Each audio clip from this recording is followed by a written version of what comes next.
Okay guys, तो start करते हैं आज का सेशन। यहाँ पे स्टार्ट करने वाले हम लोग बड़े से चैप्टर का नाम रहेगा हमारा लीनियर पेयर इन टू वेरिएबल्स, राइट। तो चैप्टर का नाम है भाई chapter third,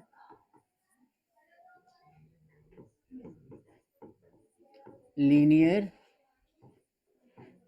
pairs in two variable. Chapter का नाम है हमारा। यहाँ पे जो वर्ड आ गया वेरिएबल, इसका मतलब क्या होता है आप समझो पहले। देखो एक इक्वेशन लिखता हूं मैं, 2x plus 3y plus 6 is equal to 0। इस इक्वेशन के अंदर जो हमारे पास 2 है और 3 है और 6 है, और एक हमारे पास क्या है, x है और y है। हालांकि आप सेशन के एंड पे पहुंच चुके हैं, जहां पे आपको ऑलरेडी पता होगा कि x और y की वैल्यू क्या होती है, x और y क्या होता है, 2 और 3 क्या होते हैं। फिर भी डिस्कस करते हैं कि जो हमारा x और y है ये हमारा वेरिएबल होता है। ये क्या होता है, वेरिएबल्स होते हैं, ठीक है। और ये क्या होते हैं, कांस्टेंट्स कहते हैं इनको, या कहते हैं कोफिशिएंट्स।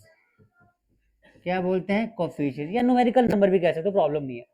ये बिल्कुल बेसिक चीजें हैं इक्वेशंस के बारे में। लेकिन अब क्वेश्चन आता है कि ये जो इक्वेशन है 2x प्लस 3y प्लस 6, इसमें ABC क्या होता है। तो देखो ध्यान से समझना, मैं एक जनरल इक्वेशन लिख रहा हूँ। किसका जनरल इक्वेशन है ये जनरल इक्वेशन है लीनियर इक्वेशन का, लीनियर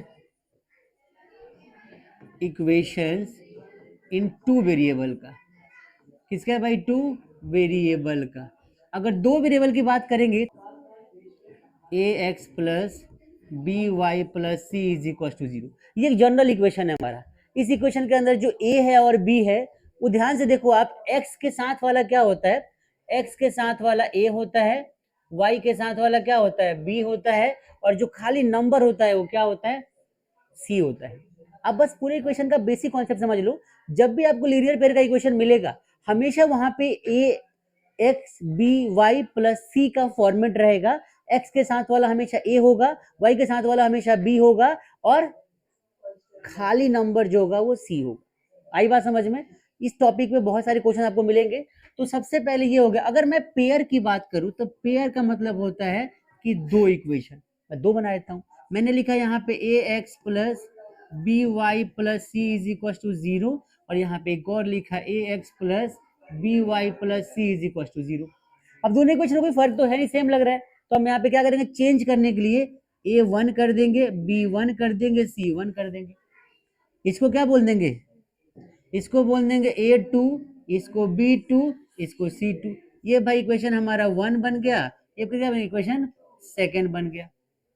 अब इस इक्वेशन को कंपेयर करो किसी भी टाइप के इक्वेशन से। एग्जांपल की बात करते हैं अगर, तो मैंने लिखा 2x plus 3y plus 4 is equal to 0, और मैंने लिखा 4x प्लस 5y प्लस में 6 इज इक्वल टू 0। मैं तुमसे बोलूं, बताओ भाई a1 की वैल्यू क्या होगी, b1 की वैल्यू क्या होगी, c1 की वैल्यू क्या होगी, a2 की वैल्यू क्या होगी, b2 की वैल्यू क्या होगी, और c2 की वैल्यू क्या होगी। तो इस केस में हम क्या देखेंगे कि a1 की जो वैल्यू होगी हमारी क्या हो जाएगी, 2 हो जाएगी। a2 b1 की वैल्यू क्या हो जाएगी, 3, और c1 की वैल्यू, समझ में आ गया सबको, a2 की वैल्यू क्या हो जाएगी 4, b2 की वैल्यू क्या हो जाएगी 5, और C2 की वैल्यू क्या हो जाएगी 6। समझ में आ गया सबको, बड़ा इजी कॉन्सेप्ट है। आगे बढ़ते हैं। अब यहाँ पे एक नया टॉपिक आता है हमारा, कौन सा टॉपिक का नाम है नेचर ऑफ इक्वेशन। मतलब क्या होता है इसका, कि हमारे पास एक इक्वेशन गिवन होगी, ठीक है, और हमें मतलब पेयर ऑफ इक्वेशंस गिवन होगी, हमें उसका नेचर चेक करना होगा कि ये इक्वेशन किस नेचर का है। मतलब क्या हो गया कि भाई ये किस तरीके की इक्वेशन। नेचर मतलब क्या होता है कि तीन नेचर बेसिकली होता है किसी भी इक्वेशन का। अच्छा एक चीज और देखो, कोई भी एक इक्वेशन हमारे पास है, कोई भी क्या है, एक इक्वेशन है, वो हमेशा एक लाइन को फॉर्म करेगा। क्या फॉर्म करेगा, एक लाइन को फॉर्म करेगा। एग्जाम्पल की बात करता हूं मैं, अगर ध्यान से देखना, तो मैं लेता हूँ 2x plus 4 is equal to 8 ले लिया मैंने, ठीक है, नॉर्मल इक्वेशन हमारे पास। तो मैंने क्या बोला कि भाई इस इक्वेशन से मुझे ड्रॉ करना है कि ग्राफ कैसा बनता है। तो मैं क्या करूंगा, लेट करूंगा क्या, x इज इक्वल टू 0, क्या लेट किया मैंने, x is equal to 0 equation में पुट कर दिया। तो 2 इंटू 0 प्लस में 4 इज इक्वल, अच्छा एक मिनट सॉरी, यहाँ पे y भी लेना है हमें, y भी लेना है, तो यहाँ पे y ले ले, इज इक्वल टू 8 हो जाएगा, तो ये पूरा 0, तो y की वैल्यू क्या आ जाएगी, 2 आ गई। एक बार और लेट कर लो, कभी भी आप 2 पॉइंट निकालना, किसी भी इक्वेशन में 2 पॉइंट जरूर निकालना, तब जाके आपका प्रॉपर एक लाइन ड्रॉ हो पाएगा। एक लाइन को ड्रॉ करने के लिए 2 पॉइंट चाहिए होता है। बताता हूँ कैसे। मान लो एक पॉइंट यहाँ पर है, एक लाइन यहाँ से ऐसे भी जा सकता है, एक लाइन ऐसे भी, एक लाइन ऐसे भी, एक लाइन ऐसे भी। हमें कहाँ से पता चलेगा लाइन कौन सी जाएगी, कहाँ जानी है? तो एग्जैक्ट किस डायरेक्शन में लाइन को लेकर जाना है, 2 पॉइंट चाहिए। एक पॉइंट मान लो यहाँ पे, और लाइन हमेशा ऐसे ही जाएगी। बात समझ में आ रही है? तो 2 पॉइंट पता रहेगा किसी भी ग्राफ के ऊपर, तो आप लाइन को वैसा ड्रॉ कर सकते हो जैसे इसका नेचर होगा। एक पॉइंट से तो डाइवर्ट हो जाए, मतलब मल्टी डायरेक्शन लाइन मूव करेगी हमारी, हमें पता नहीं चलेगा कि भाई कहाँ जा रही है लाइन। बात समझ में आ रही है सबको? क्लियर हो रहा है? देखो ध्यान से, तो यहाँ पे हमें क्या करना है अभी, यहाँ पे अभी जो आप कर रहे हो इसको देखो। तो हमने क्या देखा भाई, तो हमने करा कि यहाँ पे एक और पॉइंट ले लेते हैं, मान के चलो मैं यहाँ पे ले लेता हूँ। तो यहाँ पे मैंने लिया let x is equal to, कितना ले लिया मैंने, इस बार 2 ले लिया, तो 2 टू क्या हो जाएगा 4। तो यहाँ पे 2 मल्टीप्लाई 2 प्लस में 4y इज इक्वल टू 8। तो मैं लिख सकता हूँ 4 प्लस में 4y इज इक्वल टू 8। तो y की वैल्यू क्या हो जाएगी, 4/4 1 हो जाएगा। क्या बात समझ में आ रही सबको? ध्यान से देख के बताओ, क्लियर सभी को? ठीक है, बढ़िया। तो यहाँ पे जो इक्वेशन हमारी आ रही है वो इस तरीके से आ रही है, हमने कर दिया। ठीक है, आगे देखो। अब इसको ग्राफ पे रिप्रेजेंट करते हैं। मान लो मैंने ग्राफ पे रिप्रेजेंट करना है, यहाँ पे 2, यहाँ पे 4, यहाँ पे 6, यहाँ पे 8, यहाँ पे 2, यहाँ पे 4, यहाँ पे 6, यहाँ पे 8। बात समझ में आ रही है? ये मान लो एक्स एक्सिस है, ये भी एक्स एक्सिस है, ये वाई एक्सिस और ये वाई एक्सिस।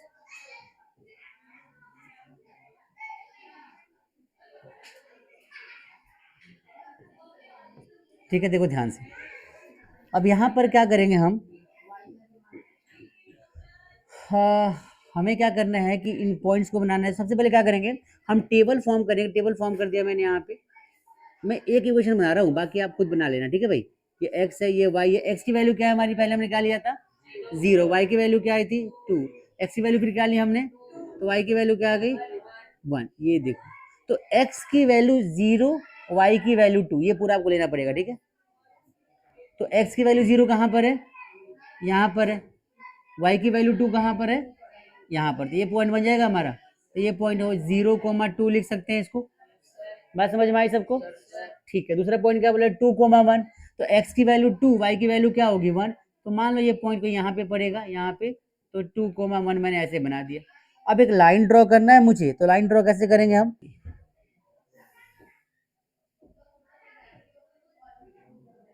बात समझ में आ रही है आपको? तो ये जो लाइन हमारी है, ये लाइन बेसिकली इस इक्वेशन की लाइन है। इसको लिख दे इसके ऊपर। तो 2x plus 4y is equal to 8। आई बात समझ में? ये इक्वेशन ने एक लाइन ड्रॉ कर दिया। अगर मान लो एक और इक्वेशन हुई तो एक और लाइन ड्रॉ होगी, एक और इक्वेशन हुई तो एक और लाइन ड्रॉ होगी ना। मतलब एक इक्वेशन से हमने एक लाइन ड्रॉ किया, दो इक्वेशन से दो इक्वेशन से यहीं से चैप्टर की शुरुआत हो रही है, बेसिक कॉन्सेप्ट से।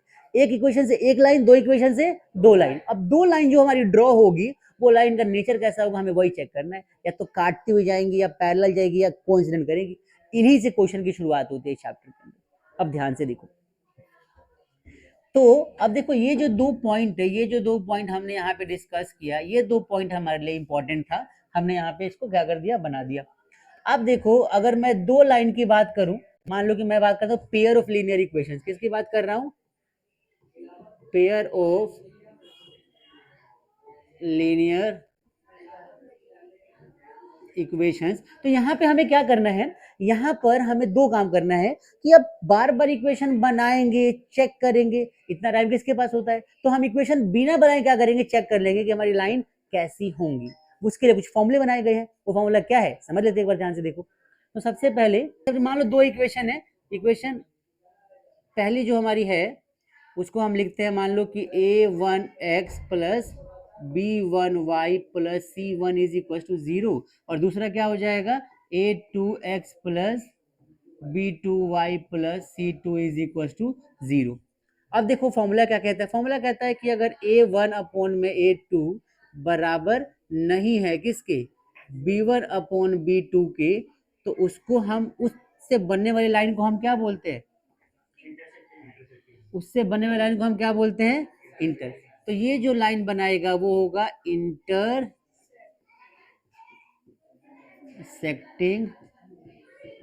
लाइंस। मतलब जो इक्वेशन हमारी होगी वो इंटरसेक्टिंग लाइंस की होंगी, दो लाइनें आपस में कट कर रही होंगी। और क्या चीजें होंगी इसके बारे में? तो इसके बारे में और बातें क्या है? तो ये कंसिस्टेंट बोलते हैं।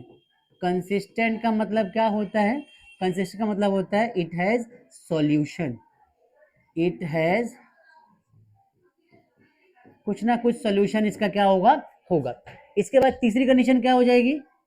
ये हो जाएगा सॉल्यूशन किस टाइप का होगा तो that is called unique solution, unique solution.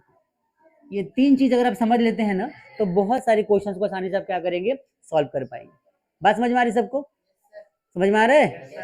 पहली कंडीशन। अब देखो ध्यान से, आपको बस एक कंडीशन याद रखनी है, ये वाली, ये पहली कंडीशन हो गई। अब दूसरी कंडीशन क्या होगी हमारी? तो दूसरी कंडीशन को चेक करो। दूसरी में हमसे बोला है कि A1 जो है हमारे पास और A2 मान लो बराबर है किसके? B1 अपॉन में B2 के। और फिर ये बराबर नहीं है किसके? C1 अपॉन C2 के। तो इस वाले कंडीशन को हम नाम देते हैं क्या? Parallel lines. Parallel lines. अच्छा, पैरेलल लाइंस का मतलब क्या हो गया? इसके सॉल्यूशंस की बात करेंगे तो क्या होगा? ये भी क्या हो जाए? ये इनकंसिस्टेंट होता है।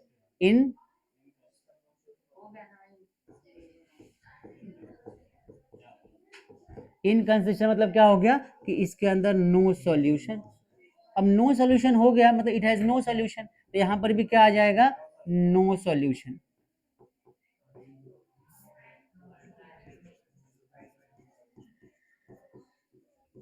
नो सॉल्यूशन का मतलब होता है कि इस इक्वेशन को हम आगे सॉल्व नहीं करेंगे फर्दर, कोई भी पर्टिकुलर वैल्यू निकल के नहीं आएगी हमारी। क्लियर हो गया सबको? आगे देखो तीसरा केस। तो तीसरा केस इसका जो आता है दैट इज मोस्ट इंपॉर्टेंट, कि यहाँ पे अगर हमारी A1 की वैल्यू A2 के बराबर है, B1 की वैल्यू B2 के बराबर है और C1 की वैल्यू C2 के बराबर है, तो इस केस में क्या हो जाएगा भाई? इस केस में ये हो जाएगा कि इसको बोलेंगे को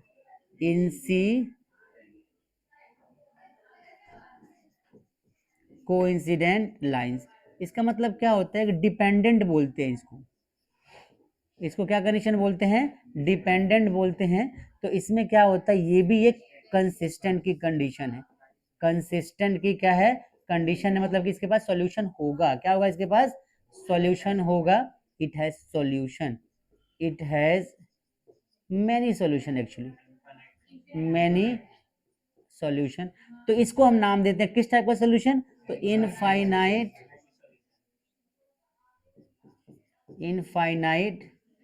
मैनी सॉल्यूशन। कई बात समझ में आ गई सबको भाई? ये हमारे तीन मेजर कंडीशंस होती हैं किस चीज की? ये होती है हमारी नेचर ऑफ लाइंस की। कोई भी एक लाइन है तो उसका नेचर कैसा होगा, ये चीजें बताएंगे। इसके बहुत सारे क्वेश्चन बनते हैं एग्जाम में, multiple questions, multiple times, multiple types से। क्लियर हो गया सबको? अब इसको करने के बाद ना आप अपने एनसीईआरटी का चाहे तो 3.1 तो एमए सॉल्व कर लेंगे, फटाक से हो जाएगा। क्लियर हो गया सबको? उसमें कंडीशन पूछा है, आपको क्वेश्चन दे रखा है, सॉल्व कर सकते हैं आप लोग। इसके बाद हम करते हैं क्या, एक क्वेश्चन मैं बता दूं कैसा क्वेश्चन एग्जाम में आता है, चेक करो आप।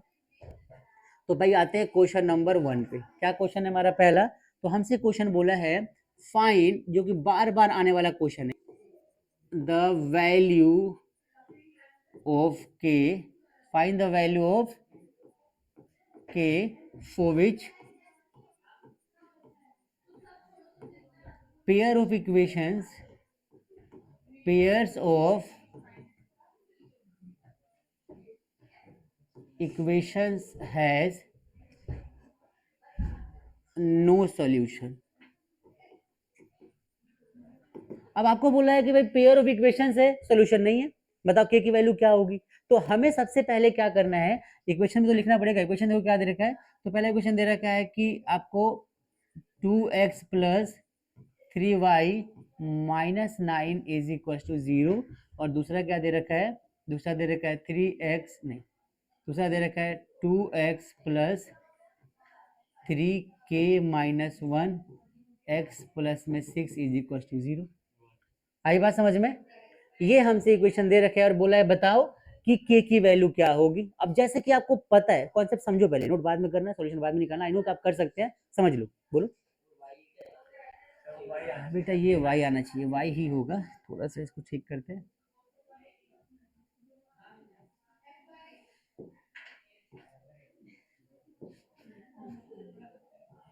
ठीक है, y है। अब देखो, तो हमें पता है कि नो सॉल्यूशन की कंडीशन है। क्या कंडीशन है? जहां पर भी बोल दे नो सॉल्यूशन, इसका हमने पीछे क्या इक्वेशन पढ़ा? Parallel lines, right. अब इक्वेशन ले लो। पहले इक्वेशन क्या होता है? सॉल्यूशन की बात करूं अगर मैं, तो ध्यान से देखो। सॉल्यूशन में होता है कि a1 अपॉन में a2 is equal to b1 upon में b2 and not equal to c1 upon में c2। किसके लिए? For no solution. For no, ये तो था नो सॉल्यूशन का कंडीशन नंबर, राइट। अब नो सॉल्यूशन की कंडीशन की हम बात करते हैं, तो आपको ये सारी वैल्यूज यहाँ से लेके यहाँ पे पुट करके सॉल्व कर देने, खत्म, आंसर मिल जाएगा आपको फटाफट से। ध्यान से देखो, a1 की वैल्यू क्या है? तो हमने लिखा 2। थोड़ा सा इसको क्लासिफाई करते हैं नए तरीके से। 2 हो गया। a2 की वैल्यू क्या है? 2। b1 की वैल्यू क्या है? और b2 की वैल्यू 3k-1। ये पूरी वैल्यू है। x मतलब कि y को छोड़ के बाकी सारी वैल्यू क्या हो जाएगी? कोफिशिएंट। और लास्ट में क्या बोला है तीसरे वाले कंडीशन में? तो यहाँ पे -9 तो यहाँ पर है, और वहां पर क्या है? प्लस का 6। नॉट इक्वल टू करेंगे।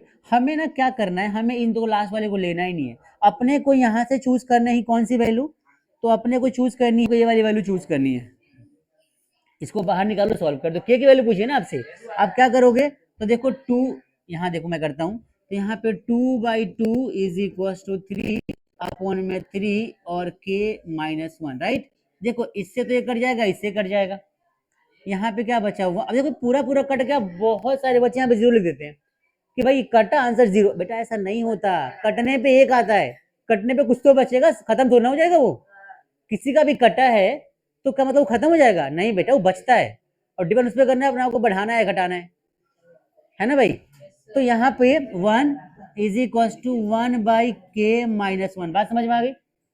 यहाँ पर देखो, तो मैंने इसको उठा के इधर ले गया, तो क्या हो जाएगा? k-1 हो जाएगा इज इक्वल टू 1। तो k की वैल्यू क्या हो जाएगी? 2। बात समझ में आई क्या? Answer is 2। इस टाइप के क्वेश्चन आपको एग्जाम में मिल सकते हैं इस टॉपिक पे। कंडीशनल क्वेश्चन इसको बोलते हैं हम लोग, मतलब कि 3 कंडीशन आपको गिवन रहेगी, एक कोई सा भी आपको दे देगा, उसको अकॉर्डिंग आपको सॉल्व करना है। बोलो बेटा। क्रॉस मल्टीप्लाई करके सॉल्व कर सकते हैं, कहना चाह रहे हो आप? बेटा आप कैसे भी कर लो, मैंने वही तो किया है, इसको यहाँ पे क्रॉस मल्टीप्लाई तो किया है, पर जो कर सकता है मैंने काट दिया। मैं क्यों फालतू में नंबर मतलब स्टेप्स को बढ़ाऊं?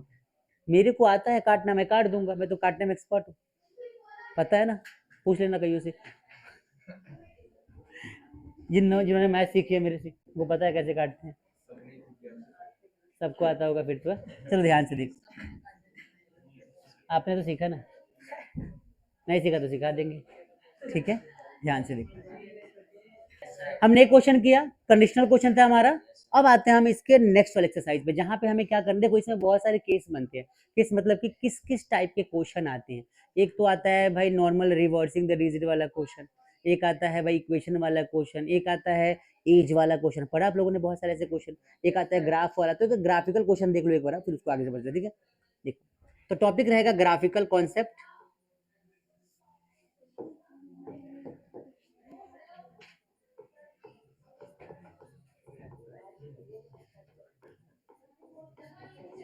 ग्राफिकल कॉन्सेप्ट का मतलब क्या होता है? देखो ध्यान से, कि हमें यहाँ पे ग्राफ या तो बनाने को आएगा, या बना हुआ आएगा, उसको मॉडिफाई करके क्वेश्चंस के आंसर निकालने हैं।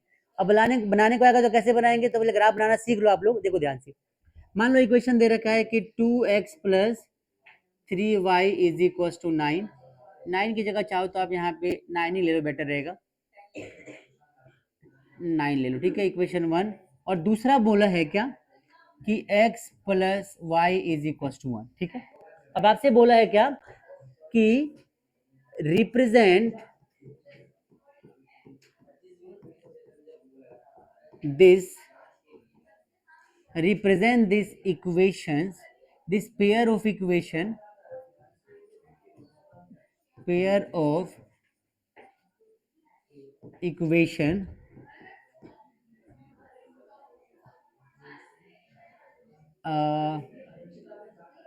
in coordinate system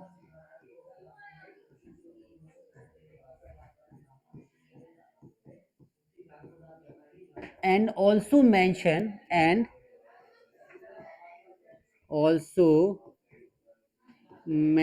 the triangle formed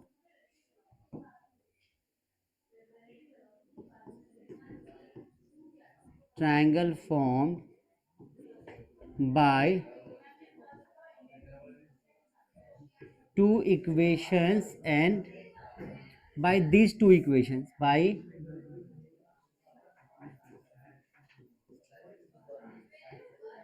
these two equations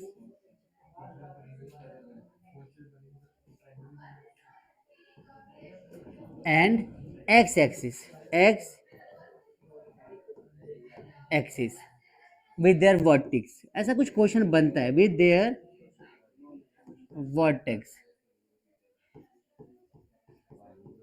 अब ध्यान से समझो इस क्वेश्चन में है क्या, है तो कुछ भी नहीं, बट इसको समझो आप कि हमें एक इक्वेशन दिया रहेगा, ठीक है, और हमसे बोलेगा क्या बनाना है,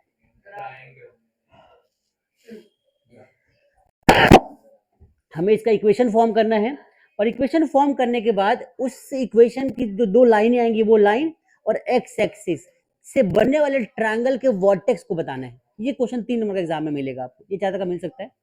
करना क्या है, आप इक्वेशन को सॉल्व करेंगे पहले, तो लिखो फ्रॉम इक्वेशन 1 2 बना लो, ये 2 हो गया, सॉल्यूशन पे आ जाओ। है मैं थोड़ा सा छोटा कर देता हूँ इसको ताकि सॉल्व करने में प्रॉब्लम ना हो हमें, ठीक है। अब देखो फ्रॉम मैं क्या करता हूँ, फ्रॉम इक्वेशन 1 से बोलता हूँ, तो 2x plus 3y is equal to 9, तो मैंने किया let x is equal to 0, ठीक है भाई। तो x 0 करेंगे तो क्या बचेगा, 3y इज इक्वल टू 9, तो y की वैल्यू क्या आ जाएगी 3। बात समझ में आ गई। एक बार और कर लेते हैं, x इज इक्वल टू क्या, इस बार हम कर लेते हैं x इज इक्वल टू, इस बार y इज इक्वल टू 0 कर लो, इजी रहेगा आपके लिए। लेट कर लो क्या, y इज इक्वल टू 0, तो x की वैल्यू क्या आ जाएगी, 2x इज इक्वल टू 9, तो x की वैल्यू क्या आ जाएगी 4.5 के अराउंड। बात समझ में आ गई, क्लियर है सबको, ठीक है। फिर लिखो फ्रॉम इक्वेशन सेकंड, अब सेकंड सॉल्व करते हैं। तो सेकंड में क्या बोला है, x plus y is equal to 1, तो लेट कर लो क्या, let x is equal to 0, तो y की वैल्यू क्या आ जाएगी 1। फिर कर लो क्या, let y is equal to 0, तो x की वैल्यू क्या आ जाएगी 1। आई बात समझ में। अब लिखो यहाँ से फ्रॉम 1 एंड 2, फ्रॉम 1 एंड 2, तो हम यहाँ पे इक्वेशन 1 की बात करते हैं, 2x plus 3y is equal to 9 की बात करें, तो इसका बॉक्स यहाँ बना दिया मैंने, ठीक है। और फिर यहाँ पे दूसरा इक्वेशन लेते हैं, कौन सा, नीचे लेते हैं, नीचे तक यहाँ स्पेस बन जाए हमारा ग्राफ के। दूसरा इक्वेशन क्या था हमारा, x plus y is equal to 1, उसका ग्राफ यहाँ बना दिया टेबल। ध्यान से देखो, तो ये हमारा x, ये हमारा y। अब हम यहाँ पे x की बात करते हैं, तो x की वैल्यू हमने क्या लिया था बताओ मुझे, हमने x की वैल्यू क्या ली थी 0, तो y की वैल्यू क्या आई थी हमारी 3, और y की वैल्यू क्या ली हमने, x की वैल्यू क्या आई थी 4.5। वैसे यहाँ पे कर लो, x की वैल्यू 0, y की वैल्यू 1, y की वैल्यू 0, x की वैल्यू 1, है ना, ये आ गया हमारा। अब इससे बनाते हैं हम ग्राफ, ग्राफ कैसे बनाएंगे, तो इसमें ग्राफ मैं बनाता हूँ अपने तरीके से, ध्यान से देखो, 1 2 3 4 5, 1 2 3 4 5, 1 लिया, 2 लिया, 3 लिया, 4 लिया, 5 लिया, 1 2 3 4 एंड 5। आज समझ में आ गई भाई। हमसे बोला है टेबल का अकॉर्डिंग 0 और 3, एक्स की वैल्यू 0 तो यहीं पे आ जाएगी, 3 कहाँ पे आएगी यहाँ पे, तो ये पहला हमारा पॉइंट बनेगा। मैं इसको हाईलाइट करता हूँ किससे, वाइट से, तो हमने कर दिया यहाँ पे 0, हमने किया 0,3, नाम दिया इसको ए। दूसरा क्या था हमारा, y की वैल्यू 0 और x की वैल्यू 4.5, तो y की वैल्यू 0 यहाँ पे और यहाँ पे 4.5 बन जाएगा कुछ, राइट। तो इसको नाम दिया x की वैल्यू 4.5 और y की वैल्यू 0, नाम दिया b। बात समझ में आ गई। ये 2 पॉइंट मिला हमें, इससे बनाते इक्वेशन। तो लाइन ड्रॉ करें कैसे, बढ़िया वाला, ध्यान से देखो, वाह,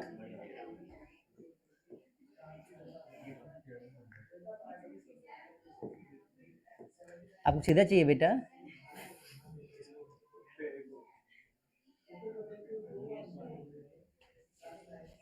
are you looking for straight?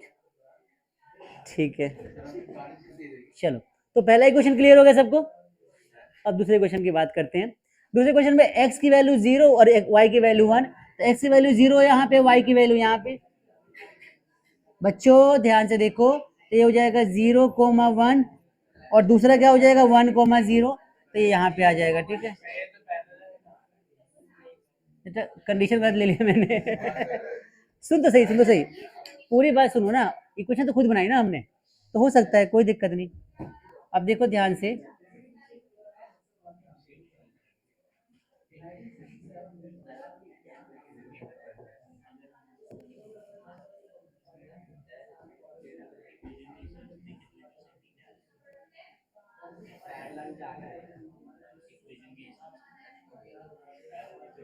देखो बेटा, ये ना कट जाएगा अगर तुम काटना चाहो ना।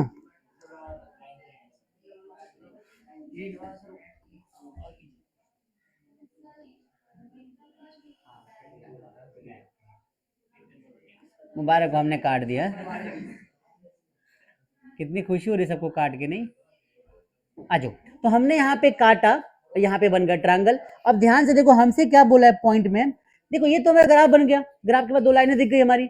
हमसे लास्ट में जो पॉइंट बोला ना, दीज इक्वेशंस के थ्रू लाइन बने वाली वर्टेक्स ऑफ ट्रायंगल, तो एक तो हमारा एक्स एक्सिस ये वाला हो गया, ये दो लाइन हमारी यहाँ पे, तो इनकी वजह से जो ट्रायंगल बन रहा है, उस ट्रायंगल का कोऑर्डिनेट मैं यहाँ पे हाईलाइट करता हूँ किससे, ब्लू कलर से। ध्यान से देखो, एक तो पॉइंट हमारा ये वाला बनेगा भाई, एक पॉइंट हमारा ये वाला, और एक पॉइंट हमारा ये वाला।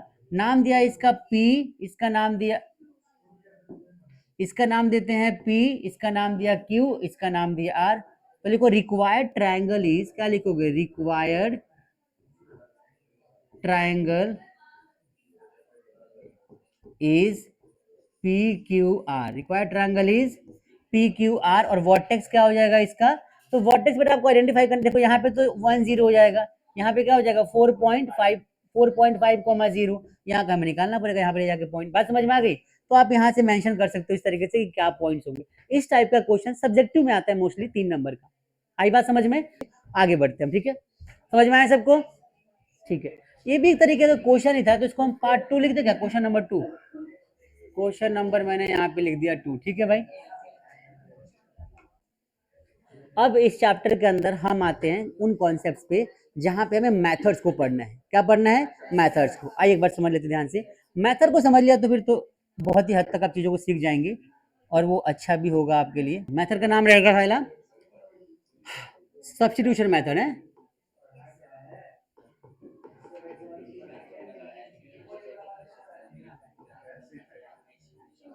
टॉपिक का नाम क्या है? Substitution method.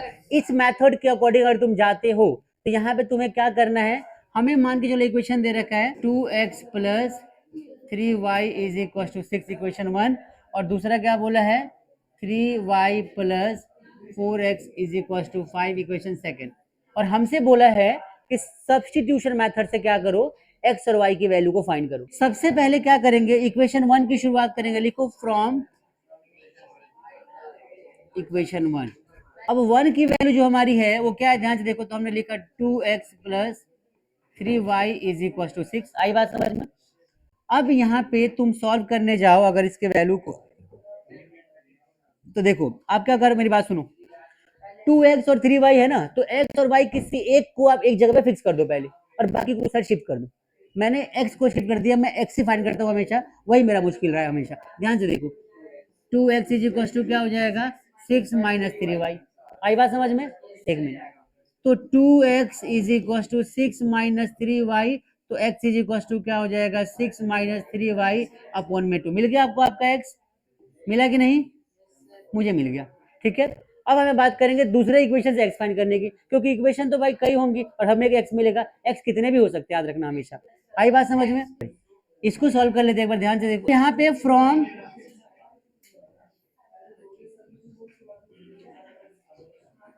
इक्वेशन सेकंड की हम बात करते हैं। सेकंड इक्वेशन को देखो ध्यान से। तो यहाँ पे क्या लिखेंगे, 3y प्लस में 4x इज इक्वल टू 5।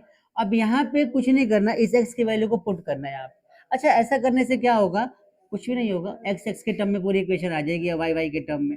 तो 3y प्लस में 4, और जहां पर x है वहां पे क्या लिखेंगे, 6 माइनस 3y अपोन में 2 इज इक्वल टू क्या हो जाएगा, 5। इसको थोड़ा सा ग्रीन कर देते हैं ना, ग्रीन ग्रीन पे अच्छा लगता है नहीं, देखो। तो 3y प्लस, अब देखो इसको इससे काट दो, 2 बार में कट जाएगा, पक्का ना, नीचे नीचे तो खत्म हो जाएगा, तो यहाँ बचेगा 6 - 3y इज इक्वल टू 5। अब सॉल्व कर लो, 3y प्लस में 12 माइनस, दिमाग नेक्स्ट लेवल काम करता है मेरा, 6y इज इक्वल टू 5। तो देखो 3y में से 6y जाएगा तो माइनस का क्या बचेगा, ठीक है भाई। तो आंसर मतलब सीधे लिख दूं क्या मैं, 12 में 5 गया 7, माइनस का, तो माइनस से माइनस का कट जाता है, हमेशा कटता है ना। तो आंसर क्या आ जाएगा, आंसर देखो यहाँ पे, आंसर आ जाएगा यहाँ पे y इज इक्वल टू, तो y इज इक्वल टू 7/3। ये आपके y की वैल्यू आ गई। इस y के वैल्यू को इक्वेशन किसमें पुट करो आप, अब देखो फर्स्ट इक्वेशन तो हमारा ये वाला मानोगे या फिर ये वाला मानोगे, आप ये वाला मानोगे, लेकिन मैं कहूंगा क्या कि आप इक्वेशन फर्स्ट, ये वाला फर्स्ट सेकंड है ना, तो इसको आप थर्ड मानो। देखो put y is equal to 7/3 in equation third, हमेशा थर्ड में पुट कर देना। अब x की वैल्यू हमें क्या दे रखा है, 6 - 3y अपोन में 2, तो 6 माइनस वाई की वैल्यू क्या है, 3 इंटू में 7/3, और अपोन में क्या हो जाएगा 2, 3 से 3 का कट जाएगा, 6 में से 7 गया -1/2, तो x की वैल्यू क्या आ जाएगी, -1/2। क्या बात समझ में आ रही सबको भाई, -1/2, ये तुम्हारा सॉल्यूशन आ गया। यहाँ पे कितना आ गया था, 7/3। इस तरीके से हम सॉल्व करते हैं, तो इसको हम नाम देते हैं क्या, क्या नाम देते हैं, सब्स्टिट्यूशन मेथड्स। क्लियर हो गया सबको। फिर हम नेक्स्ट करते हैं कौन सा, एलिमिनेशन मेथड। आइए, टॉपिक का नाम रहेगा एलिमिनेशन मेथड। पक्का भाई, सोच लो।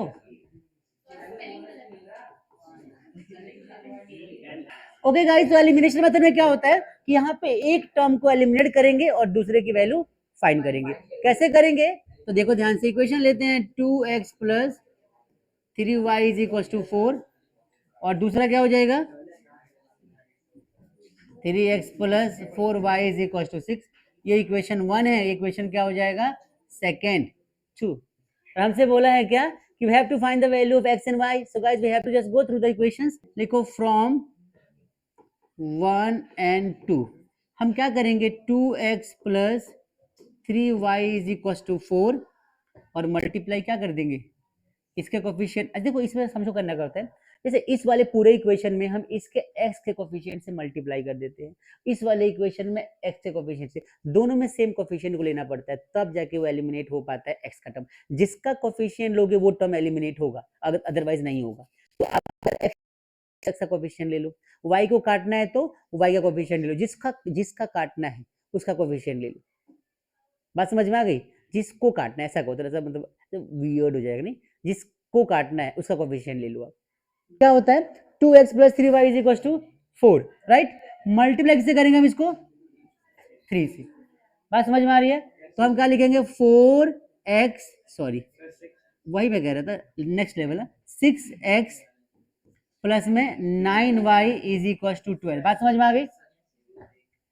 अब हम करते हैं दूसरे वाले के साथ, तो इसका क्या हो जाएगा, ये इक्वेशन हमारे पास 3x plus 4y is equal to 6। Multiply किससे करना है हमें, तो मल्टीप्लाई में किससे करना है, इस बार 2 से करना है ना। आइए, तो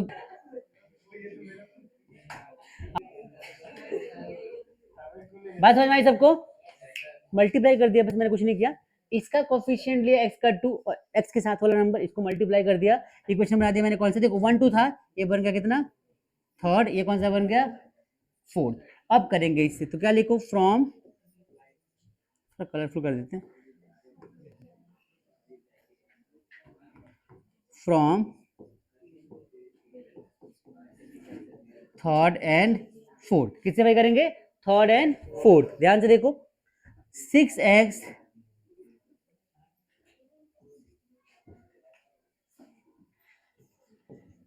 6x plus 9y is equal to 12, और यहां पर भी क्या लिखेंगे? 6x plus 8y is equal to 12।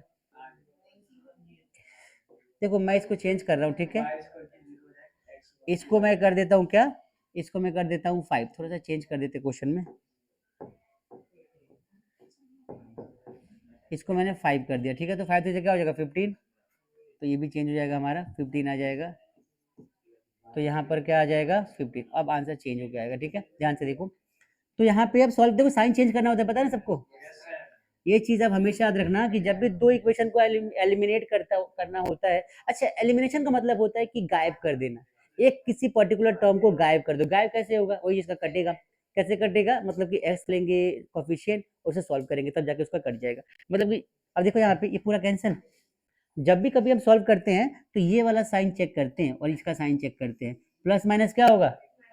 बीच वाले का तो कोई पूछता ही नहीं है। कोई पूछता है बीच वाले को? नहीं पूछता। तो हमें इस नीचे वाले को देखना होता है, ऊपर देखना होता है, बीच वाले को देखना नहीं होता, हटा दो इसको। अब यहाँ पे 9 में से 8 गया, देखो प्लस माइनस क्या होता है? माइनस। 9 में 8 का क्या बचेगा? y, और 15 में 12 गया 3, आ गया आंसर हमारा y इक्वल टू 3। आई बात समझ में? कुछ नहीं किया, देखो 9y और 8y माइनस करना है, 9y में से 8y गया तो 1y, 1 ना लिखो तो क्या फर्क पड़ता है जमाने में। y 12 में से 15 गया क्या? 12 में से 13, 15 में से 12 का क्या बचेगा? 3, आंसर y इक्वल टू 3। अब इस y की वैल्यू आप पुट कर दो किसी भी क्वेश्चन में, थर्ड में या फोर्थ में, 1 में या 2 में, आपको आंसर मिल जाएगा। मैं करता हूँ 1 में, तो लिखो फ्रॉम 1। अब क्वेश्चन क्या है? 2x plus 3y is equal to 4। अब देखो 2 इंटू में x की वैल्यू क्या है हमारी, पता है, नहीं तो निकालना है। तो हमें 2 इंटू में x प्लस में 3 इंटू y की वैल्यू क्या है? 3 इज इक्वल टू 4। तो 2x is equal to 4 minus में 9, तो x इज इक्वल टू क्या हो जाएगा? -5/2। आई बात समझ में? तो हमने x और y की वैल्यू फाइंड कर ली। एक क्वेश्चन ट्राई करते देखो,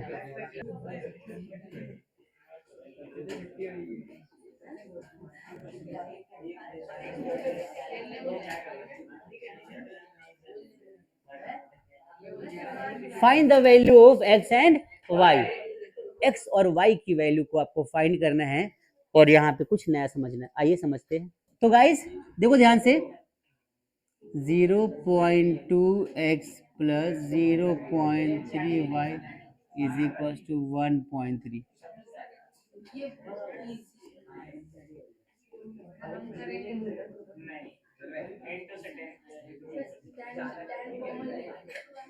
को करना क्या है, इस इक्वेशन को सिंपल फॉर्म में कन्वर्ट कर लो। कैसे करोगे? देखो, इंटू 10 दोनों साइड कर सकते हो, पहला स्टेप। दूसरा स्टेप क्या है? यहाँ देखो, दूसरा स्टेप आपके लिए और भी है, और वो क्या है? वो ये है कि आप यहाँ से ऐसे कर सकते हैं, 0.2x है ना, तो लिख सकता हूँ क्या? 2x अपॉन में 10 प्लस में 3y अपॉन में 10 इज इक्वल टू 13/10। बात समझ में आ रही है? सारे 10 को काट दो, कॉमन आके कट जाएगा ना। तो देखो सारे इन दोनों में से 1/10 कॉमन लोगे तो पूरा पूरा कट जाएगा। तो इक्वेशन क्या बचेगा आपका? आपका फाइनल इक्वेशन जो आपको मिलेगा वो वही मिलेगा, क्या? 2x plus 3y is equal to 13। यहाँ पर भी सेम हो जाएगा, यहाँ पे क्या बन जाएगा? यहाँ पर भी सेम प्रोसेस, इक्वेशन क्या बनेगा इसका पूरा? ये बनेगा 3x plus 4y is equal to, दो इक्वेशन मिल गया आपको। ये बना लो इक्वेशन 1, ये क्या बन गया? इक्वेशन 1, और ये क्या बन गया? Equation second. आपको सॉल्व कर लेना है आसानी। एनसीईआरटी में अगर जाते हो तो कुछ क्वेश्चंस ऐसे ऐसे हैं जो आपको थोड़ा सा परेशान कर सकता है। देखो एक बार ये लिख लो, क्वेश्चन नंबर 4 में हमसे क्या बोला है? तो हमसे बोला x/2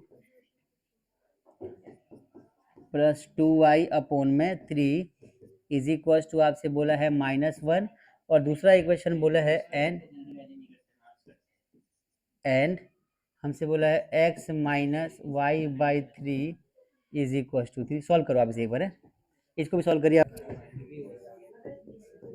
गाइस गाइस गाइस करते रहेंगे। यहाँ पे दे रखा है s minus t is equal to 3 and s/3 plus t by two is equal to 6। ये दो इक्वेशन को आप और सॉल्व करेंगे, एनसीईआरटी का क्वेश्चन है, आपके मतलब सिलेबस का है, अच्छे से हो जाएगा, मैथड आपका सेम रहेगा, ठीक है। क्वेश्चन नंबर 4 करने वाले हम लोग। फोर्थ क्वेश्चन क्या है, ध्यान से देखेंगे एक बार आप लोग। फोर्थ क्वेश्चन जो हमसे बोला है, फोर्थ क्वेश्चन में एक बढ़िया सा इंटरेस्टिंग क्वेश्चन है, और हमसे यहाँ पे जो कंडीशन दे रखी है उसके हिसाब से देखो, 31x, ठीक है, प्लस में 29y इज इक्व टू 33, ठीक है, ये इक्वेशन 1 है। और दूसरा हमसे बोला है क्या, 29, इसका उल्टा होता है, याद रखना हमेशा, क्या होगा, 29x प्लस में 31y इज इक्व टू, इसकी वैल्यू है 27, इक्वेशन सेकेंड। और हमसे बोला है फाइंड द वैल्यू ऑफ, क्या बोला है, find the value of x and y। ये एक बहुत ही इंटरेस्टिंग टॉपिक है, इसको आप ध्यान से समझना एक बार। हमसे x और y की वैल्यू पूछी है, राइट, और हमें यहाँ पे इसकी वैल्यू को बताना है, कैसे करेंगे आइए समझते हैं। तो सबसे पहला काम आपको क्या करना है, इस क्वेश्चन में ध्यान से देखो, आपको इन दोनों इक्वेशन को एक बार ऐड करना है और एक बार सब्सट्रैक्ट करना है। उसके बाद जो उनका रिजल्टेंट आएगा ना, उसको हमें सॉल्व कर लेना है, बड़ा आसानी सॉल्व हो जाएगा। देखो ध्यान से, तो लिखो सॉल्यूशन की अगर हम बात करते हैं तो लिखो ऐड इक्वेशन 1 एंड 2, दोनों को ऐड कर दिया हमने। अब ऐड करेंगे तो अच्छा, ये कंडीशन कहाँ पॉसिबल है, देखो ध्यान से, जब आपके पास 31x प्लस 29y आ गया ना, अब जो x वाला कोफिशिएंट है वही y का कोफिशिएंट अगले वाले क्वेश्चन में मिलेगा, इक्वेशन में, तब जाके आपको एक कॉन्सेप्ट लगाना होता है। याद, बहुत सारे क्वेश्चन मिलेंगे ऐसे आपको, बहुत सारे। एक क्वेश्चन तो ये हो गया, मैं एक और लिख देता हूँ साथ में, इसका सेकंड पार्ट मान लो क्वेश्चन नंबर फोर्थ में कर दूं यहाँ पे, तो क्वेश्चन नंबर फोर्थ में देखो ऐसे क्वेश्चन एक और मिल जाएगा, क्या, मैं 37x क्या लिखूं, 37x प्लस में 43y इज इक्व टू क्या हो जाएगा, 1 2 3। और दूसरे में क्या बोला है, 43x प्लस में 37y इज इक्व टू क्या हो जाएगा, 117। ये इस टाइप के क्वेश्चन आपको मिलेंगे एग्जाम में, कई बार मिलेंगे, याद रखना। ये 37 थोड़ा अच्छे से लिख लेते हैं, ठीक है, 37, ठीक है, ऐसे ये कई बार ऐसे आपको क्वेश्चंस मिलेंगे। अब क्या करना है आपको, आपको इस क्वेश्चन को देखो तरीके सॉल्व करना है। तो ऐसा हो या ऐसा हो, हमेशा तरह कैसा, जहां पे x का कोफिशिएंट पहले इक्वेशन का दूसरे इक्वेशन में y कोफिशिएंट बन जाएगा।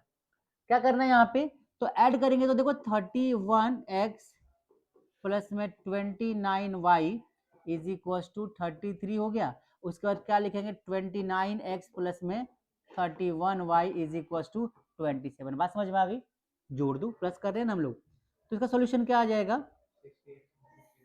तो देखो 9 और 1 10 0, ये क्या हो जाएगा, 2 और 3 5 और 1 6, तो 60y प्लस में यहाँ पर भी 60 आएगा, याद रखना, 60x इज इक्वल टू यहाँ पे कितना आ जाएगा, 60 यहाँ से हम कॉमन ले लेंगे, 60 क्या लेंगे, तो क्या बचेगा यहाँ पे x प्लस वाई, और यहाँ पे इज इक्वल टू क्या हो जाएगा 60। देखो इससे तो इसका कट जाएगा, तो क्या बचेगा x plus y is equal to 1, equation third. क्या बचा, इक्वेशन थर्ड। समझ में आया सबको, एक बार करेंगे माइनस, क्या करेंगे, एक बार माइनस, ध्यान से देखो एक बार ना, थोड़ा सा इधर कर देते हैं,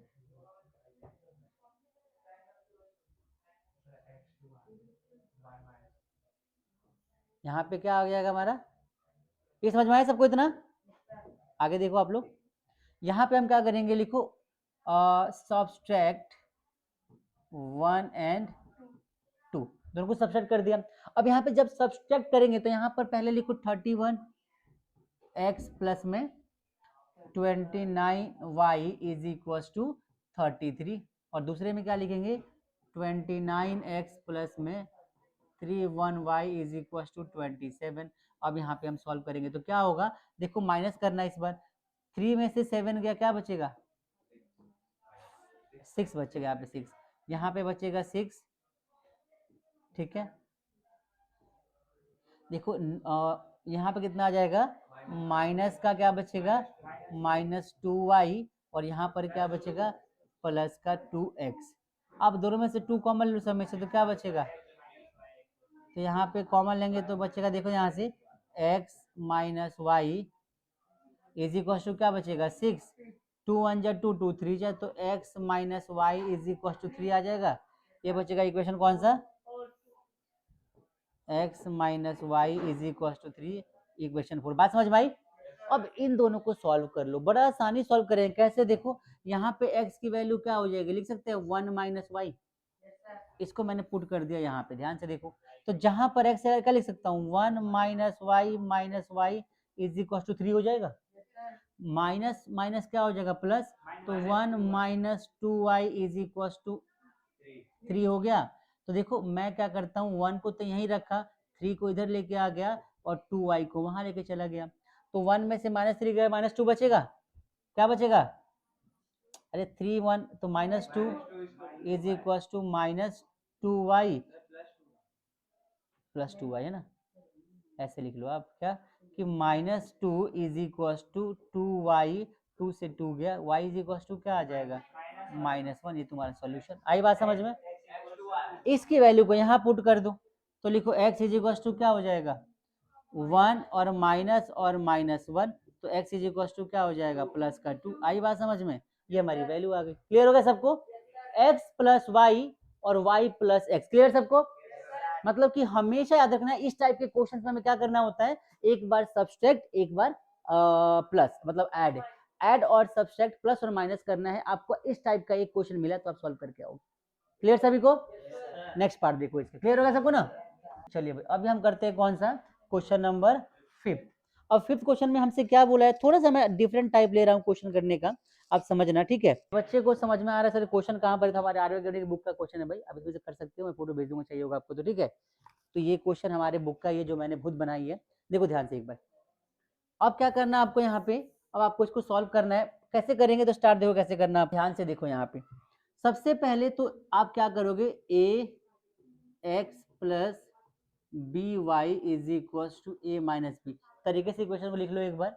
यहाँ पर देखो बी एक्स माइनस में A Y is equal to A plus B. अच्छा मैक्सिमम क्वेश्चंस में ऐसे क्वेश्चंस में क्या होते हैं कि ए और बी का सॉल्यूशन पता है कैसे आता है, x is equal to a, Y is equal to b, ऐसा आंसर आता है मोस्टली क्वेश्चंस में।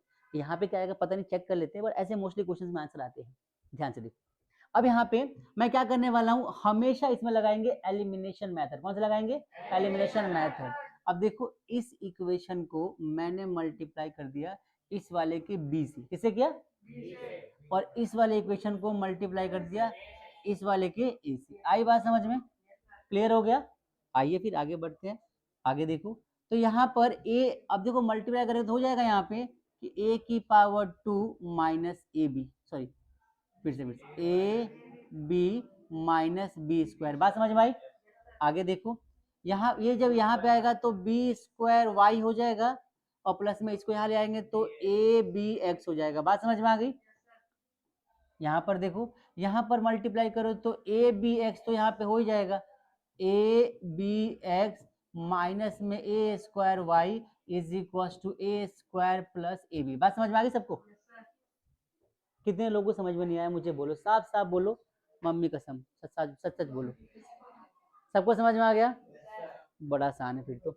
अब क्या करेंगे, हमने इसको नाम दिया कौन सा, हमने इसको नाम दिया इक्वेशन थर्ड। तो क्या नाम दिया, इक्वेशन फोर्थ। अब दोनों को क्या करते हैं, एक बार हम माइनस कर देते हैं, हमेशा माइनस करते याद रखना। तो लिखो ए एक्स, लिखो from third and fourth, from equation third and fourth. यहाँ पे ए बी एक्स प्लस में b square Y is equal to a B minus में बी स्क्वायर। बात समझ में आ गई। अब यहाँ पर देखो ए बी एक्स माइनस में A square Y is equal to A square plus A B, minus plus और माइनस। कई बात समझ में आई सबको, पक्का ना।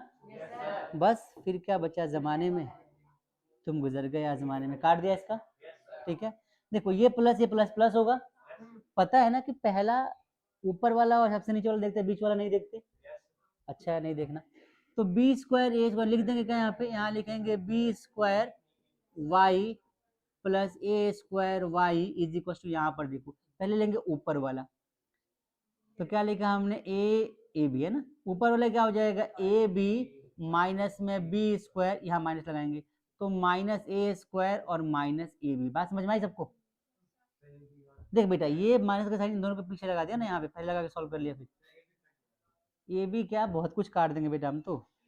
ठीक है, यहाँ से देखो, यहाँ पे ध्यान देखो तो ये दोनों टर्म हमारे कॉमन आ रहे हैं, तो यहाँ से y को कॉमन ले लेंगे हम, तो क्या बचेगा, B square plus a square.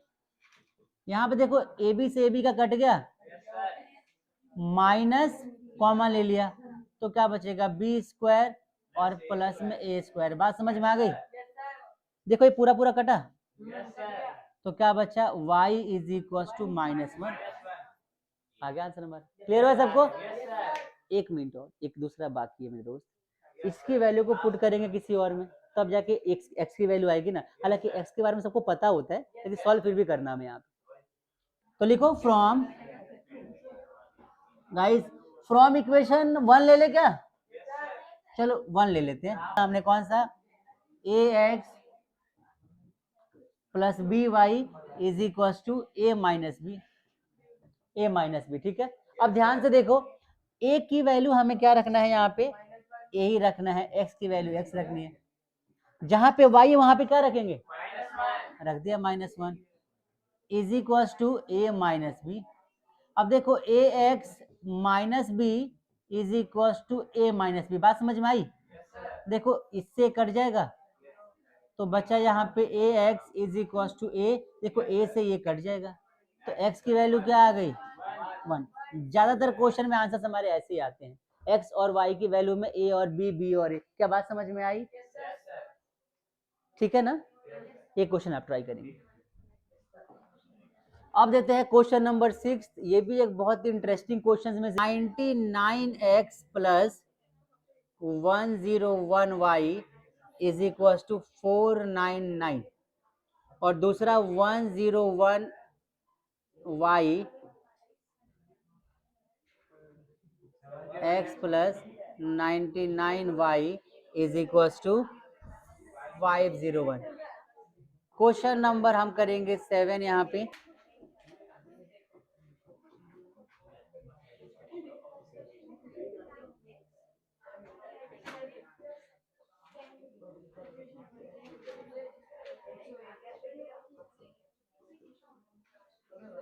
एक ये करेंगे और एक करेंगे क्वेश्चन नंबर 8।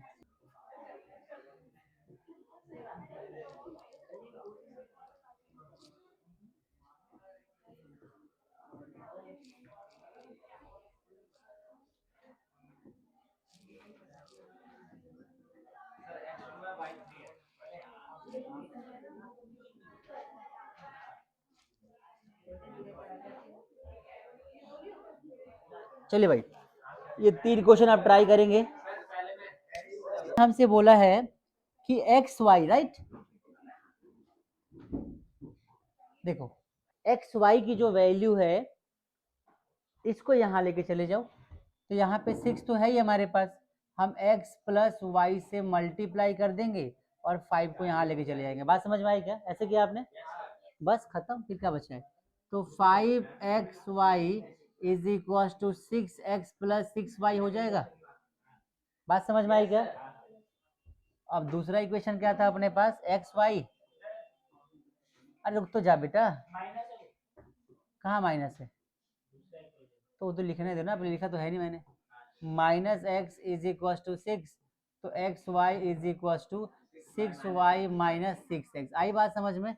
इसका जो x है ना, y का कोफिशिएंट है, राइट, जब भी इक्वेशन सेम होती है सीधे प्लस माइनस कर दो, तो हम लिखेंगे 5xy is equal to 6x plus 6y, और यहाँ पे क्या लिखेंगे, xy is equal to 6y, उल्टा कर देते हैं, minus 6x plus 6y। Sign change कर दें, माइनस प्लस माइनस, देखो भाई 5 में से 1 गया तो 4xy आ जाएगा, देखो ये तो पूरा नहीं, ये पूरा कैंसिल हो जाएगा, 6 और 6 12 x हो जाएगा, राइट, x x कैंसिल हो गया, y की वैल्यू क्या आ गई 3। तो यहाँ पे फ्रैक्शन बेस्ड क्वेश्चन करा रहा हूं मैं,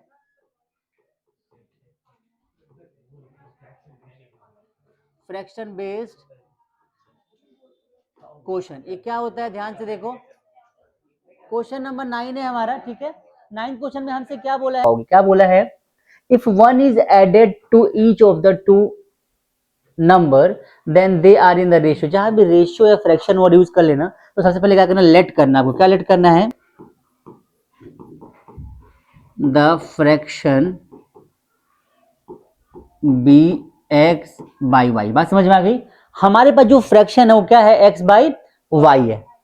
अब हमसे बोला है कि फ्रैक्शन के बाद क्या बोला है, if one is added to each. Each मतलब इसको बोलते हैं न्यूमरेटर, इसको बोलते हैं डिनोमिनेटर। दोनों में से किसी एक में, मतलब दोनों में ही करना है। तो लिखो अकॉर्डिंग टू क्वेश्चन, याद रखना क्वेश्चन के अकॉर्डिंग क्या बोला गया है, if one is added to each. Each मतलब कि न्यूमरेटर में भी ऐड करना है, डिनोमिनेटर में भी ऐड करना है। Then the number then they are in the ratio 1:2। मतलब कि अच्छा, देन दे आर मतलब वो इसके इक्वल हो जाएंगे।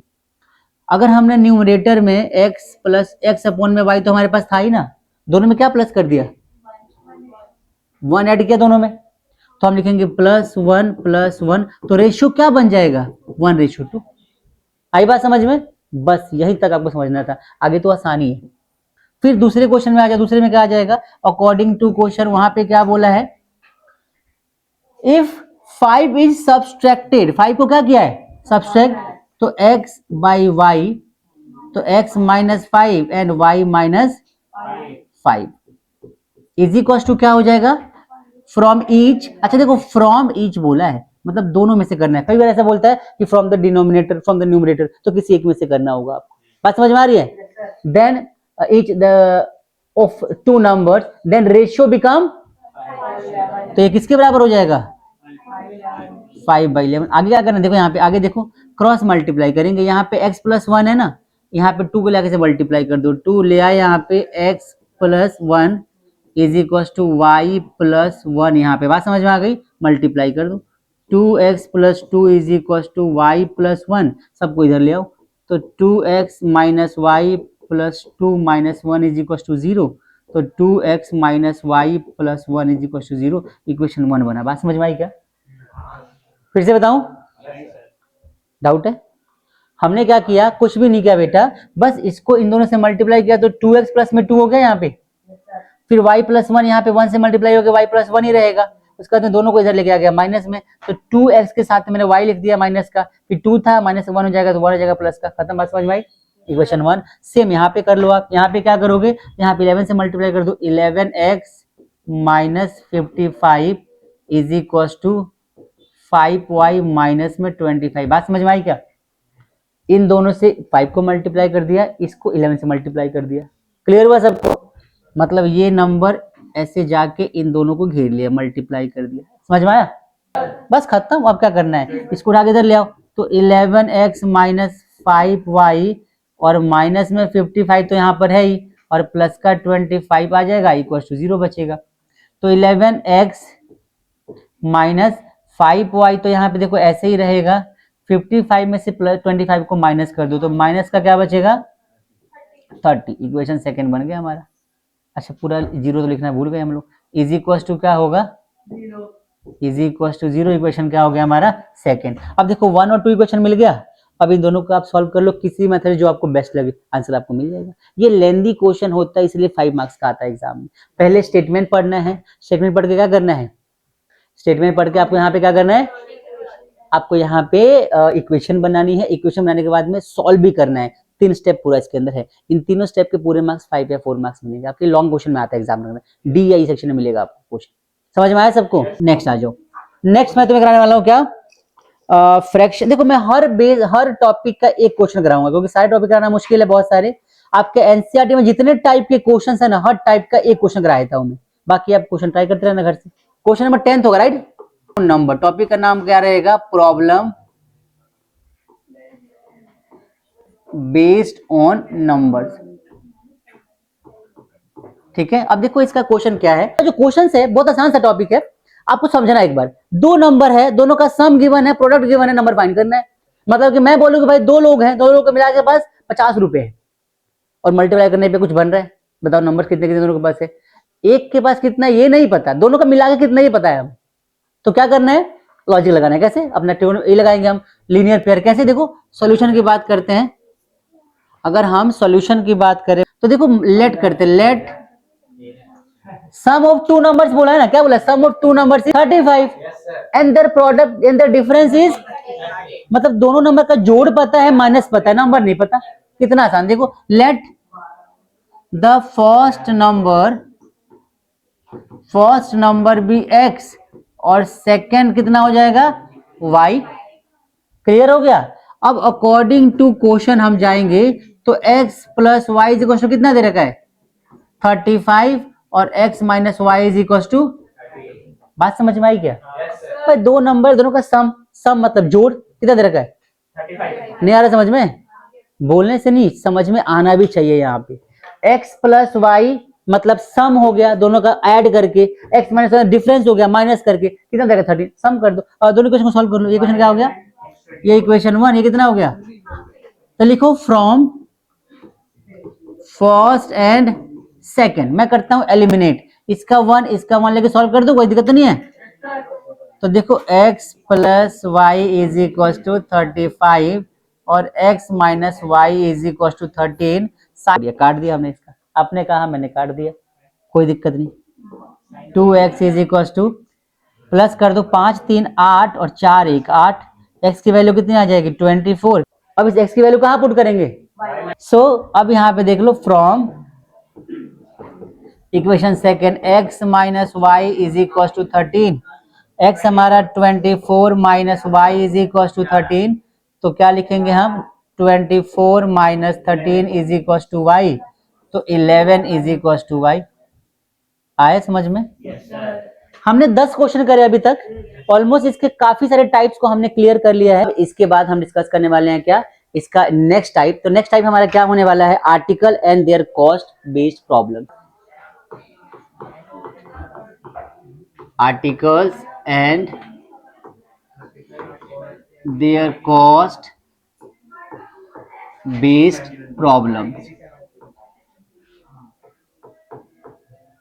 देखो इसका मतलब क्या होता है, मतलब हमारे पास एक आर्टिकल दिया होगा और आर्टिकल की कुछ बातें बताई गई होगी, भाई कॉस्ट कितना है, एक आर्टिकल का इतना कॉस्ट है, 4 हमने ले लिया 10 ले लिया, ऐसा कुछ कॉन्सेप्ट यहाँ पे आने वाला। एक क्वेश्चन मैं कराता हूँ, आपको आइडिया लग जाएगा किस टाइप के क्वेश्चन पे बनते हैं। ध्यान से देखो, तो सबसे पहले क्या है, क्वेश्चन नंबर हमारा 11 हो गई।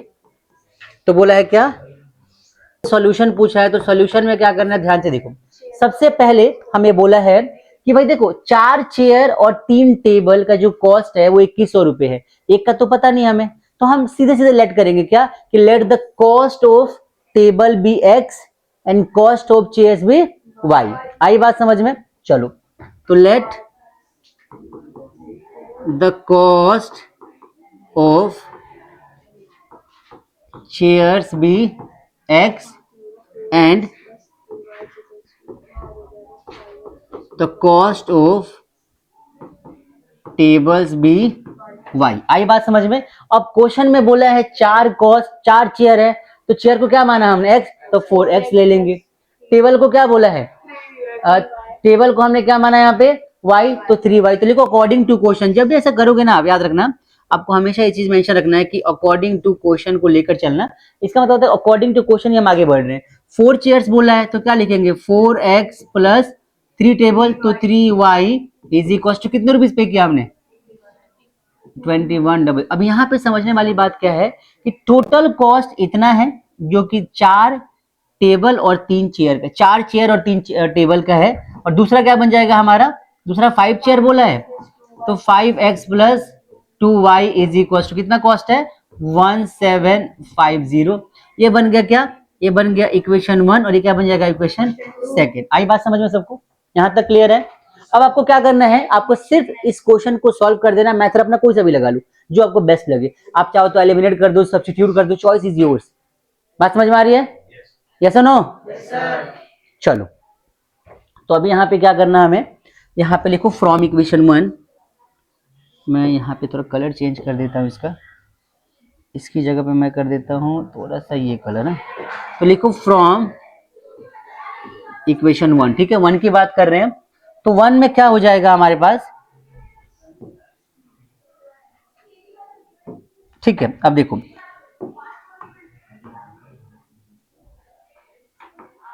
चलो, तो 1 के देखो हमने लिखा 4x plus 3y is equal to 2100।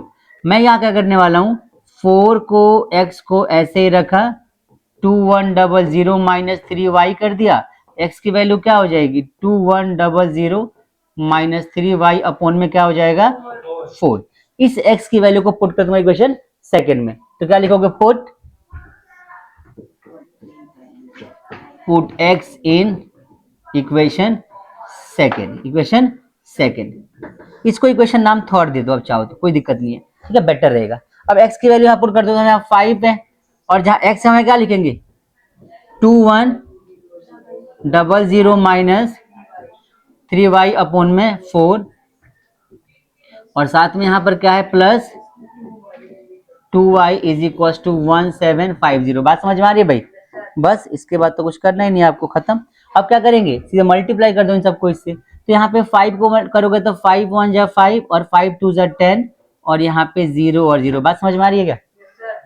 फिर इस 5 से मल्टीप्लाई करो 3y को, तो क्या हो जाएगा 5 3 जा 15y, और इन सबके नीचे क्या है 4, और प्लस में 2y इज इक्व टू 1750। बात समझ में आ रही है? चलो भाई थोड़ा सा इसको हम छोटा कर देते हैं ताकि और क्वेश्चन सॉल्व करें। जब हमारे पास आ गया, सॉल्व करेंगे तो क्या हो जाएगा 10500 माइनस में 15 और प्लस में 4 2 जा 8y। बात समझ में आ रही है? और इज इक्वल टू 1750 मल्टीप्लाई 4। बात समझ में, मैंने क्या किया, एलसीएम लेके सॉल्व कर दिया, 4 को यहाँ ले जाके मल्टीप्लाई भी कर दिया। समझ में आया कैसे किया? देखो देखो, मान लो मैंने यहाँ पे 1 लगाया हूँ, इनटू में मैंने 4 कर दिया, यहाँ पे y रहेगा बस, ठीक है, समझ में आया सबको इतना? ठीक है, अब यहाँ पे क्या करना है हमें, इसको आगे सॉल्व कर दे, कैसे करेंगे देखो मैं यहाँ करता हूँ। तो यहाँ पे हमें क्या करना है 10500, तो 10500 है हमारे पास, माइनस में कितना हो जाएगा देखो 15 में से 8 गया 7, तो 7y इज इक्वल टू यहाँ पे क्या बचेगा, मल्टीप्लाई करना हमें, ठीक है, तो 7000 हो जाएगा। पक्का पता है ना, मैंने सॉल्व किया नहीं, तुम्हारे घर में कह रहा हूँ, इसको मल्टीप्लाई। अब देखो यहाँ पे तो -7y को उधर लेके चले जाओ, अब क्या लिखो 10500 इज इक्वल टू 7y। बात समझ में आ गई सबको भाई? 0 0 2 0 आ जाएगा, 5 यहाँ पे आ गया, 10 में 7 गया 3 है ना, is equal to 7y, y is equal to क्या हो जाएगा 7 5 500। बात समझ में आ गई? तो y की वैल्यू कितनी आ गई हमारी 500। क्लियर होगा सबको? कॉन्सेप्ट समझ में आया? अब इस y की वैल्यू को थर्ड में पुट कर दो, समझ में आया? देखो यहाँ पे पुट y इन इक्वेशन थर्ड क्या था हमारा, x इज इक्वल टू कितना दे रखा था 2100 माइनस 3y, और अपॉन में क्या है 4। ये जो y यहाँ पे क्या पुट करना हमें, क्या पुट करना है, तो यहाँ पे मैं 500 पुट कर देता हूँ, ठीक है भाई। तो मल्टीप्लाई क्या कर दिया 500, सॉल्व करो, देखो 1500 हो जाएगा, और 2100 में से 1500 का 600 बचेगा, तो 600 और अपॉन में 4 इज इक्वल टू x, काट दो 15 चौके 15 आ जाएगा ना, तो x की वैल्यू, x की जो वैल्यू हमारी आ जाएगी 150। ये बात समझ में आई सबको? तो यहाँ पे x और y की जो हमारी वैल्यू आ गई वो ये आ गई, और ये हमारे फाइनल सॉल्यूशन मिल गया यहाँ पे। क्लियर सभी को? सबको समझ में आया? तो ये जो टाइप का क्वेश्चन है ये एग्जाम में आपको हेल्प कर सकता है, थोड़ा सा हटके है, मतलब कि ये जो इस टाइप का क्वेश्चन है ना, नेक्स्ट पार्ट करते हैं, ठीक है। नेक्स्ट देखो, अब आएगा क्वेश्चन नंबर कौन सा हमारा, क्वेश्चन नंबर 12 आ जाएगा, राइट। अब 12th नंबर जो क्वेश्चन हमारा है, इसका टाइप देख लो, क्या टाइप दे रखा है, देखो ध्यान से। तो ये देखो एज बेस्ड प्रॉब्लम, इसका मतलब क्या होता है समझो पहले ध्यान से। कोई भी हमारे पास एक पर्सन है, उसके एज के रिलेटेड क्वेश्चंस होंगे। मान के चलो मैं बोलूं कि भाई एक पर्सन है, उसका एज एक्स ईयर्स है अभी प्रेजेंट में, अगर पर्सन है उसका प्रेजेंट एज कितना है एक्स ईयर्स है, अभी से 3 साल बाद की बात करूंगा तो एज में कुछ प्लस हो जाएगा, और मैं 3 साल पहले की बात करूंगा तो कुछ माइनस हो जाएगा। तो जस्ट इमेजिन करो कि एक पर्सन है, उसका एज अभी दे रखा है एक्स, और बोलेगा आफ्टर 3 इयर्स, मतलब क्या होगा, x plus 3, 3 years earlier x minus 3। तो आपको ध्यान में क्या रखना है कि कोई भी एक पर्सन है, ठीक है भाई, कोई भी एक पर्सन है, इसका मान लो प्रेजेंट एज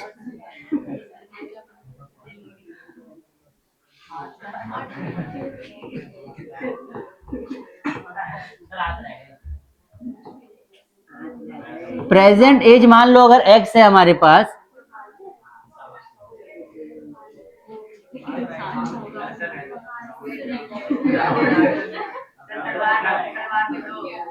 ठीक है भाई,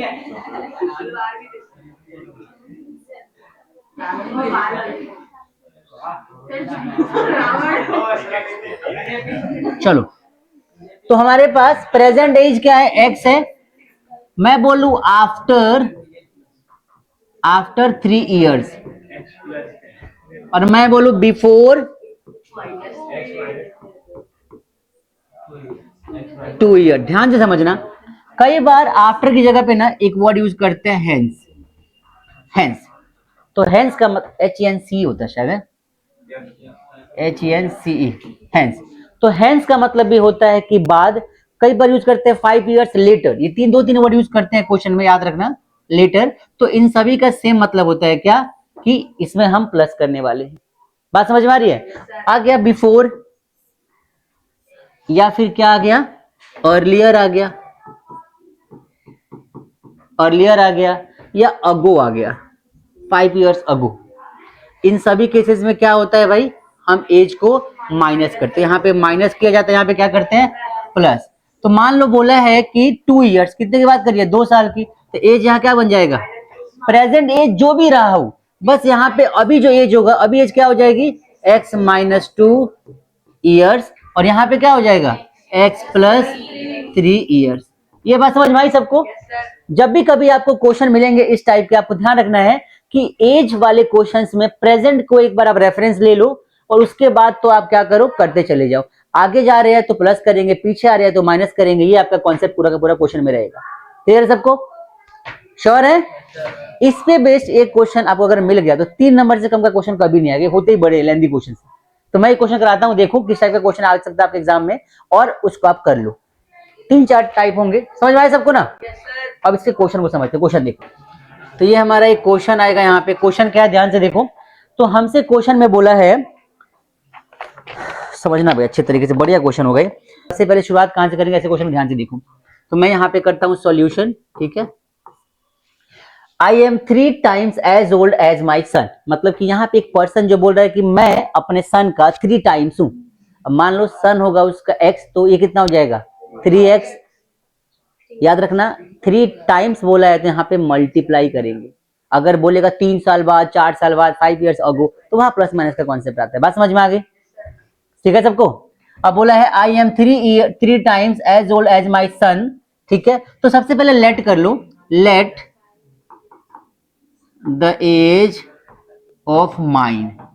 मैंने अपना लिखा तो x लिख लिया। अच्छा, प्रेजेंट एज होना चाहिए, कौन सा age, present. Let the present लिखो यहाँ पे, present age of mine be x, और लिख दो सही से, let the present age of mine, होगा ना माइन, बी क्या हो जाएगा, x, and my son's age कितना हो जाएगा भाई, y। आई बात समझ में? ठीक है भाई। अब यहाँ पे आ जाओ अकॉर्डिंग टू क्वेश्चन। दो चीज बनाना है, ध्यान रखना। 5 years लेटर की बात करी गई है यहाँ पे ना, तो क्या लिखोगे, सबसे पहले तो आप आ जाओ according to question. According to question ATQ, ठीक है। क्या बोला है, सबसे पहली बात, I am 3 times as old as my son. पहला रिलेशन तो ये बोला है, तो उसका क्या हो जाएगा कि मान लो x is equal to y. अब ध्यान से सुनो, x is equal to y का मतलब क्या होता है कि जितनी एज है फादर की, उतनी एज हो गई सन की, x is equal to y. हमने लेट क्या किया है कि फादर की प्रेजेंट एज क्या है, और सन की प्रेजेंट एज क्या है, y। तो जितनी एज फादर की, उतनी एज सन की, यही तो हो गया ना इक्वल का मतलब। लेकिन क्वेश्चन में बोला है, अगर ध्यान से देखो आप, तो आई एम 3 टाइम्स, कितना बोला है 3 टाइम्स, तो जो फादर है वो 3 टाइम्स होगा, तो फादर तो यहाँ पे हो गया, ये अकेले किसके बराबर है, बच्चे के 3 टाइम्स के बराबर। आई बात समझ में, तो फादर 3 टाइम्स है तो बच्चे के एज पे मल्टीप्लाई करेंगे। आई बात समझ में, ये बन गया आपका इक्वेशन 1, बड़ा ही आसान सा क्वेश्चन है, बात समझ में आई। अब फिर से सेकंड पार्ट में क्या बोला हमसे, अकॉर्डिंग टू क्वेश्चन 2 केस के लिए केस 1 हो गया, तो यहाँ पे लिख दो केस 1, यहाँ पे क्या ले लोगे केस 2 ले लो, यहाँ पे केस 2 में क्या लिखोगे आप। अब बोला है कि 5 इयर्स लेटर, 5 इयर्स लेटर, तो 5 साल बाद की पहले एज निकाल लो, तो देखो 5 इयर्स लेटर, 5 इयर्स लेटर हम लिखेंगे फादर्स एज, और यहां पे क्या लेंगे सन्स एज, ठीक है भाई।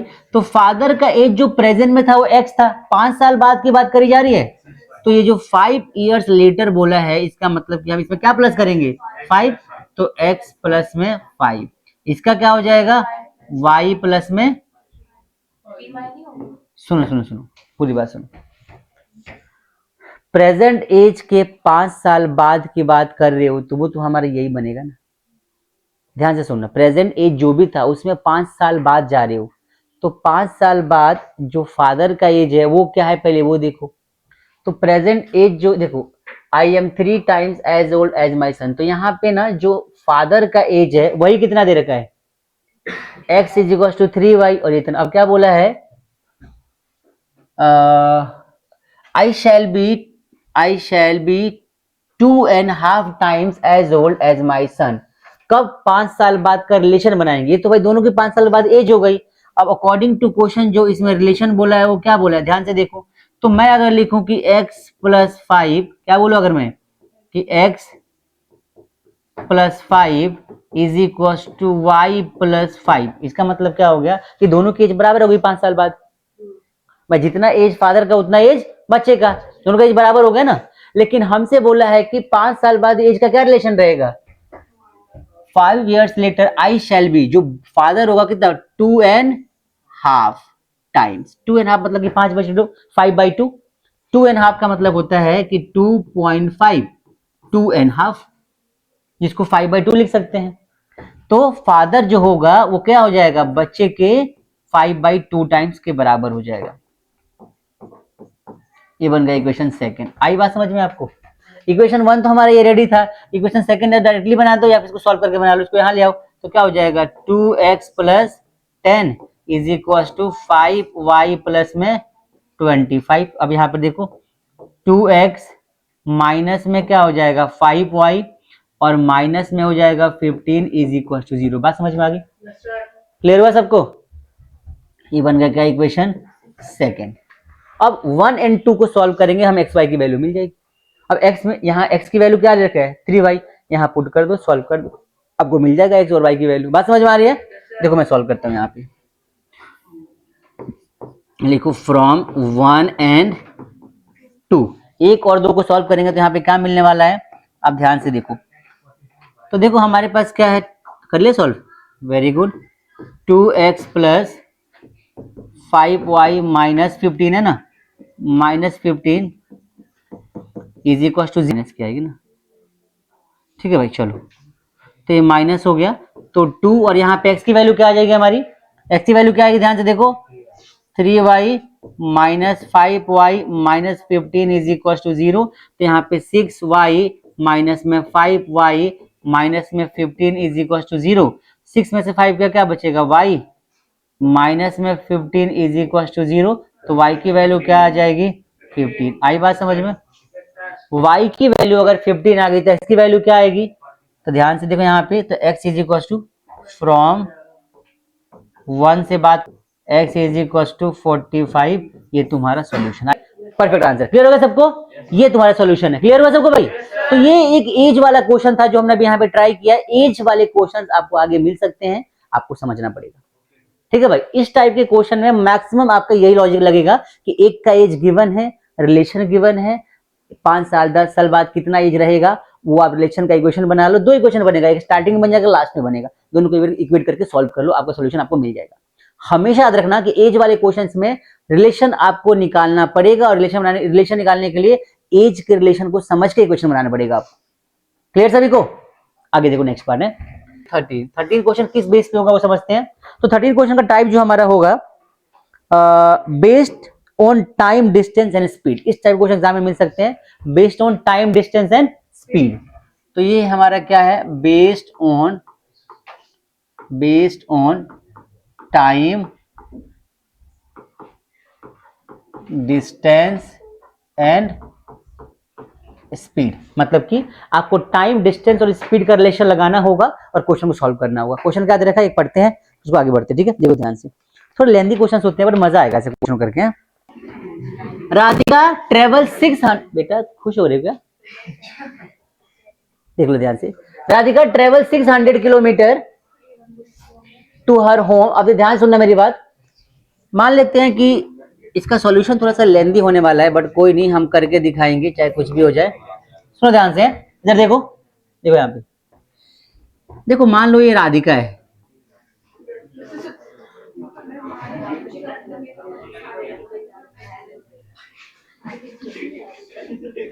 राधिका, सबके इमोशंस खत्म हो गए ना, ध्यान से देखो। अब ये राधिका है, ठीक है, और राधिका को कहाँ जाना है, घर, ठीक है। तो ये दो तरीके जाती है, कुछ डिस्टेंस, सुनो मेरी बात, कुछ डिस्टेंस ट्रेवल करते हैं ट्रेन से और कुछ डिस्टेंस करती है कार से। आप मेरी बात ध्यान से समझो, यहीं से क्वेश्चन समझ में आएगा आपको। यहाँ पे जब भी ऐसा क्वेश्चन आएगा ना, टाइम डिस्टेंस का बहुत बड़ा गंदा खेल है यहाँ पे। टाइम डिस्टेंस और स्पीड, ये तीन चीज को रिलेट करके क्वेश्चन का सॉल्यूशन निकलेगा। ये क्वेश्चन 2 पेज में जाएगा, लेकिन समझो अच्छा क्वेश्चन है, आपको समझ में आ गया तो ये क्वेश्चन अगर आए एग्जाम में 5 मार्क्स आपके कहीं नहीं गए। 5 मार्क्स से कम क्वेश्चन आएगा भी नहीं, इससे बड़ा छोटा क्वेश्चन नहीं होता है, कम से कम 5 नंबर का क्वेश्चन है। एक ही क्वेश्चन आएगा 5 नंबर का, 2 पार्ट 3 पार्ट नहीं होंगे। अब देख लो कैसे करना है। हमसे बोला है राधिका, अब दो केस बनाएंगे हम। मैंने बनाया था केस 1, ठीक है। Radhika travel 600 kilometre to her home. देखो होम, अब टोटल डिस्टेंस तो पता है हमें कितना है, टोटल डिस्टेंस, ये बात समझ में आ गई। टोटल उसको 600 का डिस्टेंस ट्रेवल करना है। हमें एक फॉर्मूला पता है कि डिस्टेंस अपॉन में time is equal to speed होता है, और उम्मीद करते हैं बहुत लोगों को इसके बारे में पता होगा, क्योंकि बचपन में हमने एक ही फॉर्मूला पढ़ा फिजिक्स का, जो हमेशा तक याद रहेगा, distance upon time is equal to speed, ये फॉर्मूला है।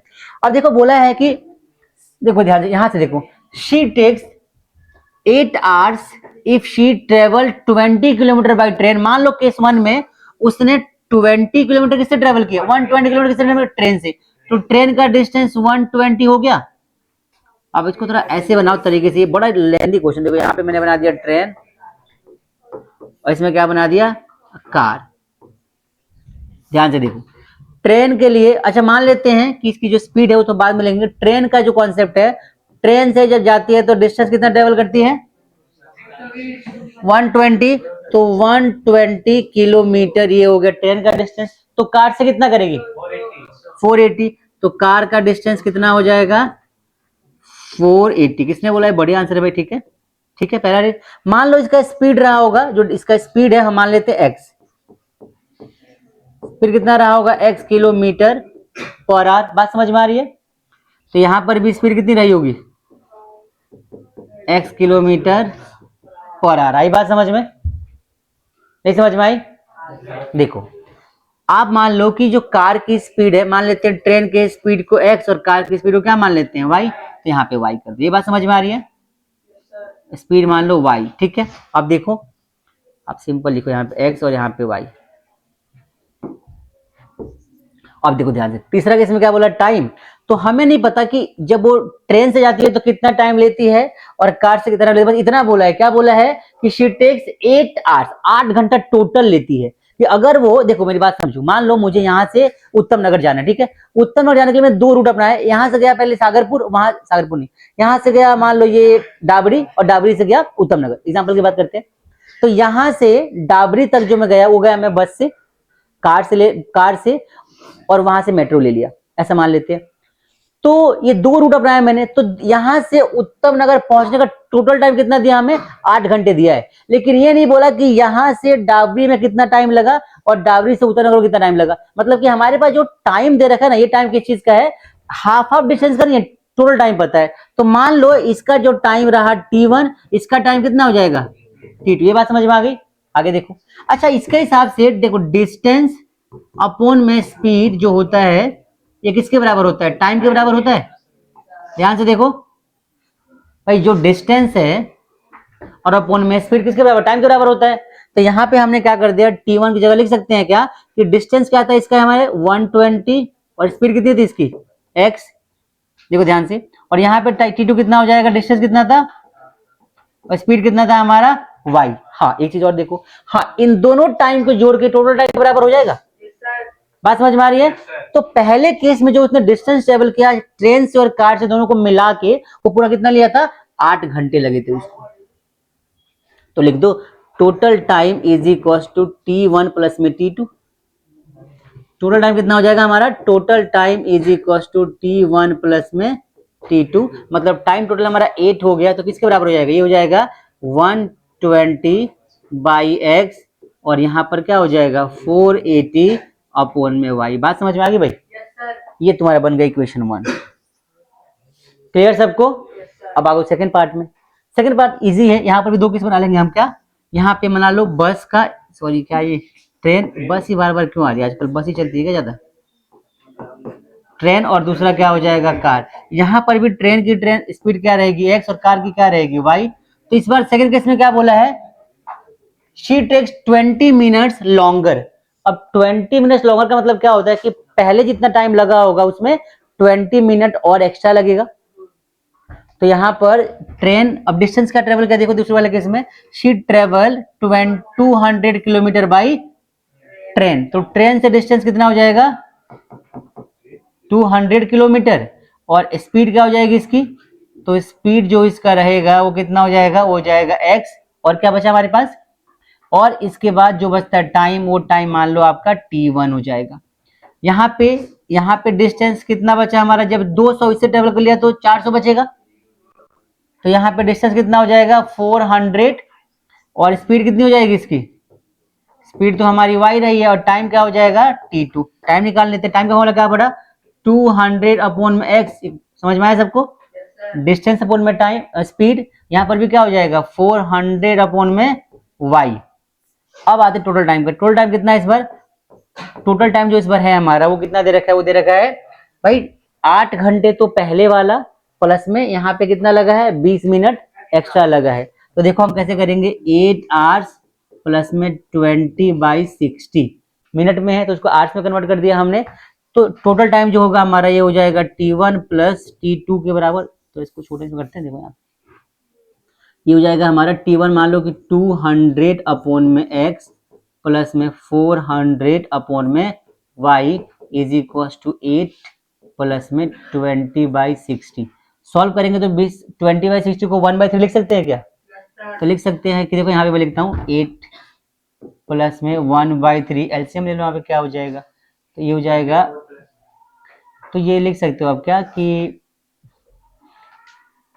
24 प्लस 1 अपॉन में 3, तो 25/3 हो जाएगा। तो ये आ जाएगा 25/3 इक्वेशन सेकंड। अब मेरे बात ध्यान समझना है यहाँ पे, ये जो इक्वेशन बना है ना बहुत ही लेंदी इक्वेशन है, ठीक है, और है भी, सॉल्यूशन भी यही है भाई, दूसरा ऑप्शन है भी नहीं। इस क्वेश्चन को करने का जो मेथड है वो मेथड यही है, लेकिन प्रॉब्लम पता है क्या है कि आपके सिलेबस से ये पार्ट हट गया इस बार। तो क्यों हट गया, क्योंकि 1/x और 1/y का जो कॉन्सेप्ट है वो आपके सिलेबस में नहीं है इस बार, तो ऐसा नहीं है, ठीक है। अब देखो इसका आगे देखो, इधर देखो, यहाँ पर देखो बता रहा हूँ 200, अब ध्यान से देखो आप यहाँ पे ना 200 अपॉन में x प्लस में 400 अपॉन में y इज इक्वल टू हमारा क्या आया 25/8 आया, 25/3 आया। ध्यान से देखो 25/3 क्या है ना। देखो इसको सॉल्व करने का तरीका क्या है समझाता हूँ। 1/x को हम लेते हैं m और 1/y को हम लेते हैं n। तो ये जो इक्वेशन बनेगा ये बन जाएगा 200m प्लस में 400n इज इक्वल टू 25/3। ये इक्वेशन बनेगा इक्वेशन थर्ड। दूसरा वाला इक्वेशन 4। फिर सॉल्व करेंगे, थोड़ा सा लेंदी कॉन्सेप्ट है, तुम्हारे सिलेबस में पहले था अब हट गया, तो तुम्हें नहीं करना, आगे मैं तुम्हें कराऊंगा भी नहीं, बट समझा रहा हूँ कि अगर आपको एग्जाम में ऐसा कोई क्वेश्चन आता है तो आपको यहाँ तक तो पूरा पूरा ऐसे करके आना, यही कॉन्सेप्ट है इसका। क्लियर हो गया सबको? थोड़ा सा तुम्हें भी लगा होगा ये क्या बोरिंग सा होगा, लेकिन बेटा कॉन्सेप्ट इसका यही है। आप देखो ना कितना कॉम्प्लिकेटेड क्वेश्चन है कि एक पर्सन है वो डिस्टेंस ट्रेवल कर रहा है, दो पार्ट में कर रहा है। पहले डिस्टेंस ट्रेवल करता है 200 किलोमीटर किसी और गाड़ी से, उसकी स्पीड अलग, किसी और गाड़ी से उसकी स्पीड अलग। बेटा ये ज्योमेट्री जो है ना तुम्हारी पूरी, मतलब बहुत इंपॉर्टेंट है पूरी, जो मतलब ये इक्वेशन वाला कॉन्सेप्ट है ना, बहुत कुछ रियल लाइफ में सिखाता हमें। तो ये तुम मत करो, बट तुम्हें समझ में तो आ गया ना सबको? ये कॉन्सेप्ट तुम्हें नोट कर लेना आगे के लिए, ठीक है? अब तुम आ जाओ नेक्स्ट पार्ट पे। टाइम क्या हो गया हमारा?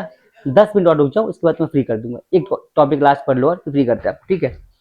2 मिनट। ये हमारा डिस्टेंस टाइम वाला प्रॉब्लम था, ठीक है? इसके बाद एक टॉपिक है हमारा, ध्यान से देखो, एक टॉपिक है हमारा। अच्छा एनसीईआरटी है किसी के पास क्या? एनसीईआरटी है, दिखाना मुझे।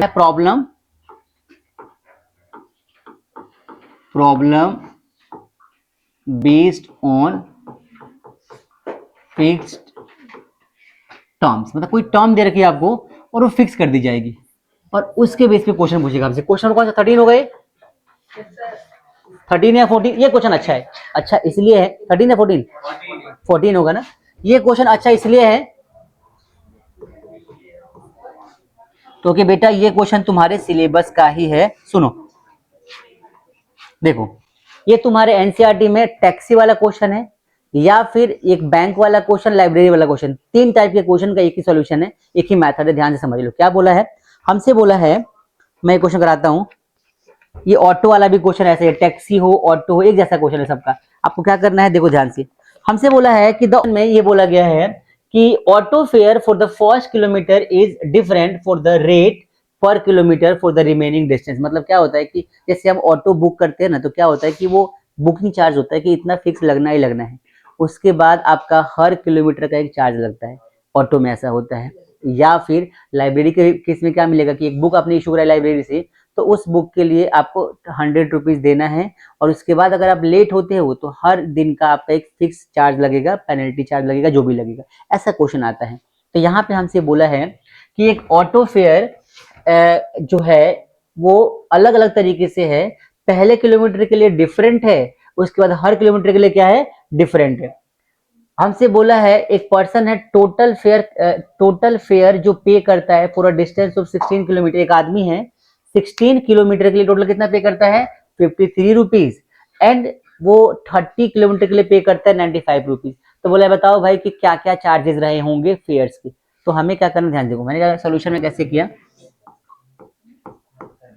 लेट कर लो, लेट द चार्ज। देखो ऐसे केस में दो तरीके से क्वेश्चन सॉल्व करते हैं। पहला करते हैं, एक तो भाई कि फर्स्ट किलोमीटर का क्या चार्ज है वो आप एक्स मान लो, और पर किलोमीटर का चार्ज मान लो जो भी आपका होगा वाई। हमेशा याद रखना for the first kilometre charge should be x and for the and the remaining per kilometre charges should be y. मतलब कि फर्स्ट किलोमीटर का जो चार्ज होगा वो एक्स होगा और उसके बाद हर किलोमीटर का चार्ज कितना होगा, वाई होगा। तो कर दो क्या, लेट द चार्ज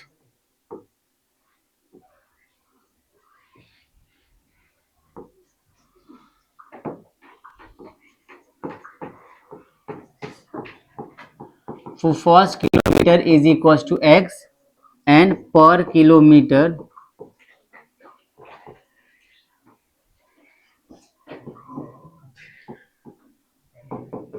y। आई बात समझ में? क्लियर है सबको? अब देखो तो यहाँ पे एक चीज मेंशन नहीं किया कि auto fare for the first kilometre is different for the rate per kilometre for the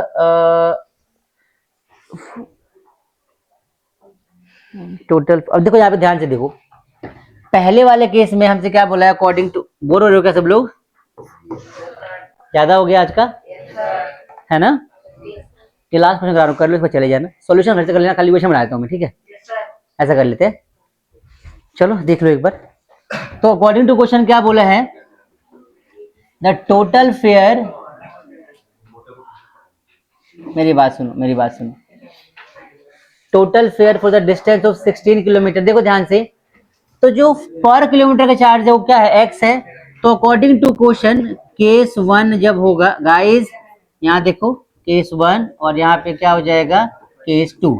case 1 में x प्लस में 16y इज इक्वल टू कितना पे किया उसने 53 रुपीज। इक्वेशन 1 बन जाएगा। और सेकंड में क्या बोला है कि कितना डिस्टेंस ट्रेवल का 30 किलोमीटर, तो पहला तो आपका x हो जाएगा और प्लस में दूसरा क्या हो जाएगा 30y इज इक्वल टू क्या हो जाएगा 95। बस खत्म। ऐसा क्वेश्चन है कि पहले किलोमीटर को x मान लो, उसके बाद जो पर किलोमीटर क्या हो जाएगा y हो जाएगा। अब आपको क्या करना है, दोनों को सॉल्व कर देना इक्वेशन को, x और y की वैल्यू आपको मिल जाएगी यहाँ से। सॉरी, आप इसको एलिमिनेशन से कर दो, सब्स्टिट्यूशन से कर दो। एलिमिनेशन से जल्दी खत्म हो जाएगा, ये माइनस करोगे x x कट जाएगा, 16 में से 30 जाएगा 15 के समथिंग, कर दो थोड़ा पार्ट इसका। समझ में आया सबको? 14y is equal to minus करो क्या आएगा 3 आंसर आ जाएगा। समझ में आया? तो ये इक्वेशन रेडी हो गया, आप घर से ट्राई कर लेना। इतने लिसन लिसन लिसन इतने टाइप के मैक्सिमम क्वेश्चंस आपके एग्जाम में आ सकते हैं। लिसन गाइस, ये इंपॉर्टेंट था। इतने टाइप के मैक्सिमम क्वेश्चन आपके चैप्टर में से आ सकते हैं, जो आपको कर लेना है। बस इससे ज्यादा नहीं आएंगे, ये मैक्सिमम टाइप के। और भी टाइप्स आ सकते हैं, बट वो कि आप रिलेटेड रहेगा, आप समझ पाओगे कौन सा कॉन्सेप्ट कहाँ पे क्या लग रहा है। क्लियर होगा सबको? तो इतना रखते हैं, सी यू टुमारो। मिलते हैं अगली क्लास में नए चैप्टर के साथ। सब भेज दूंगा मैं, ठीक है?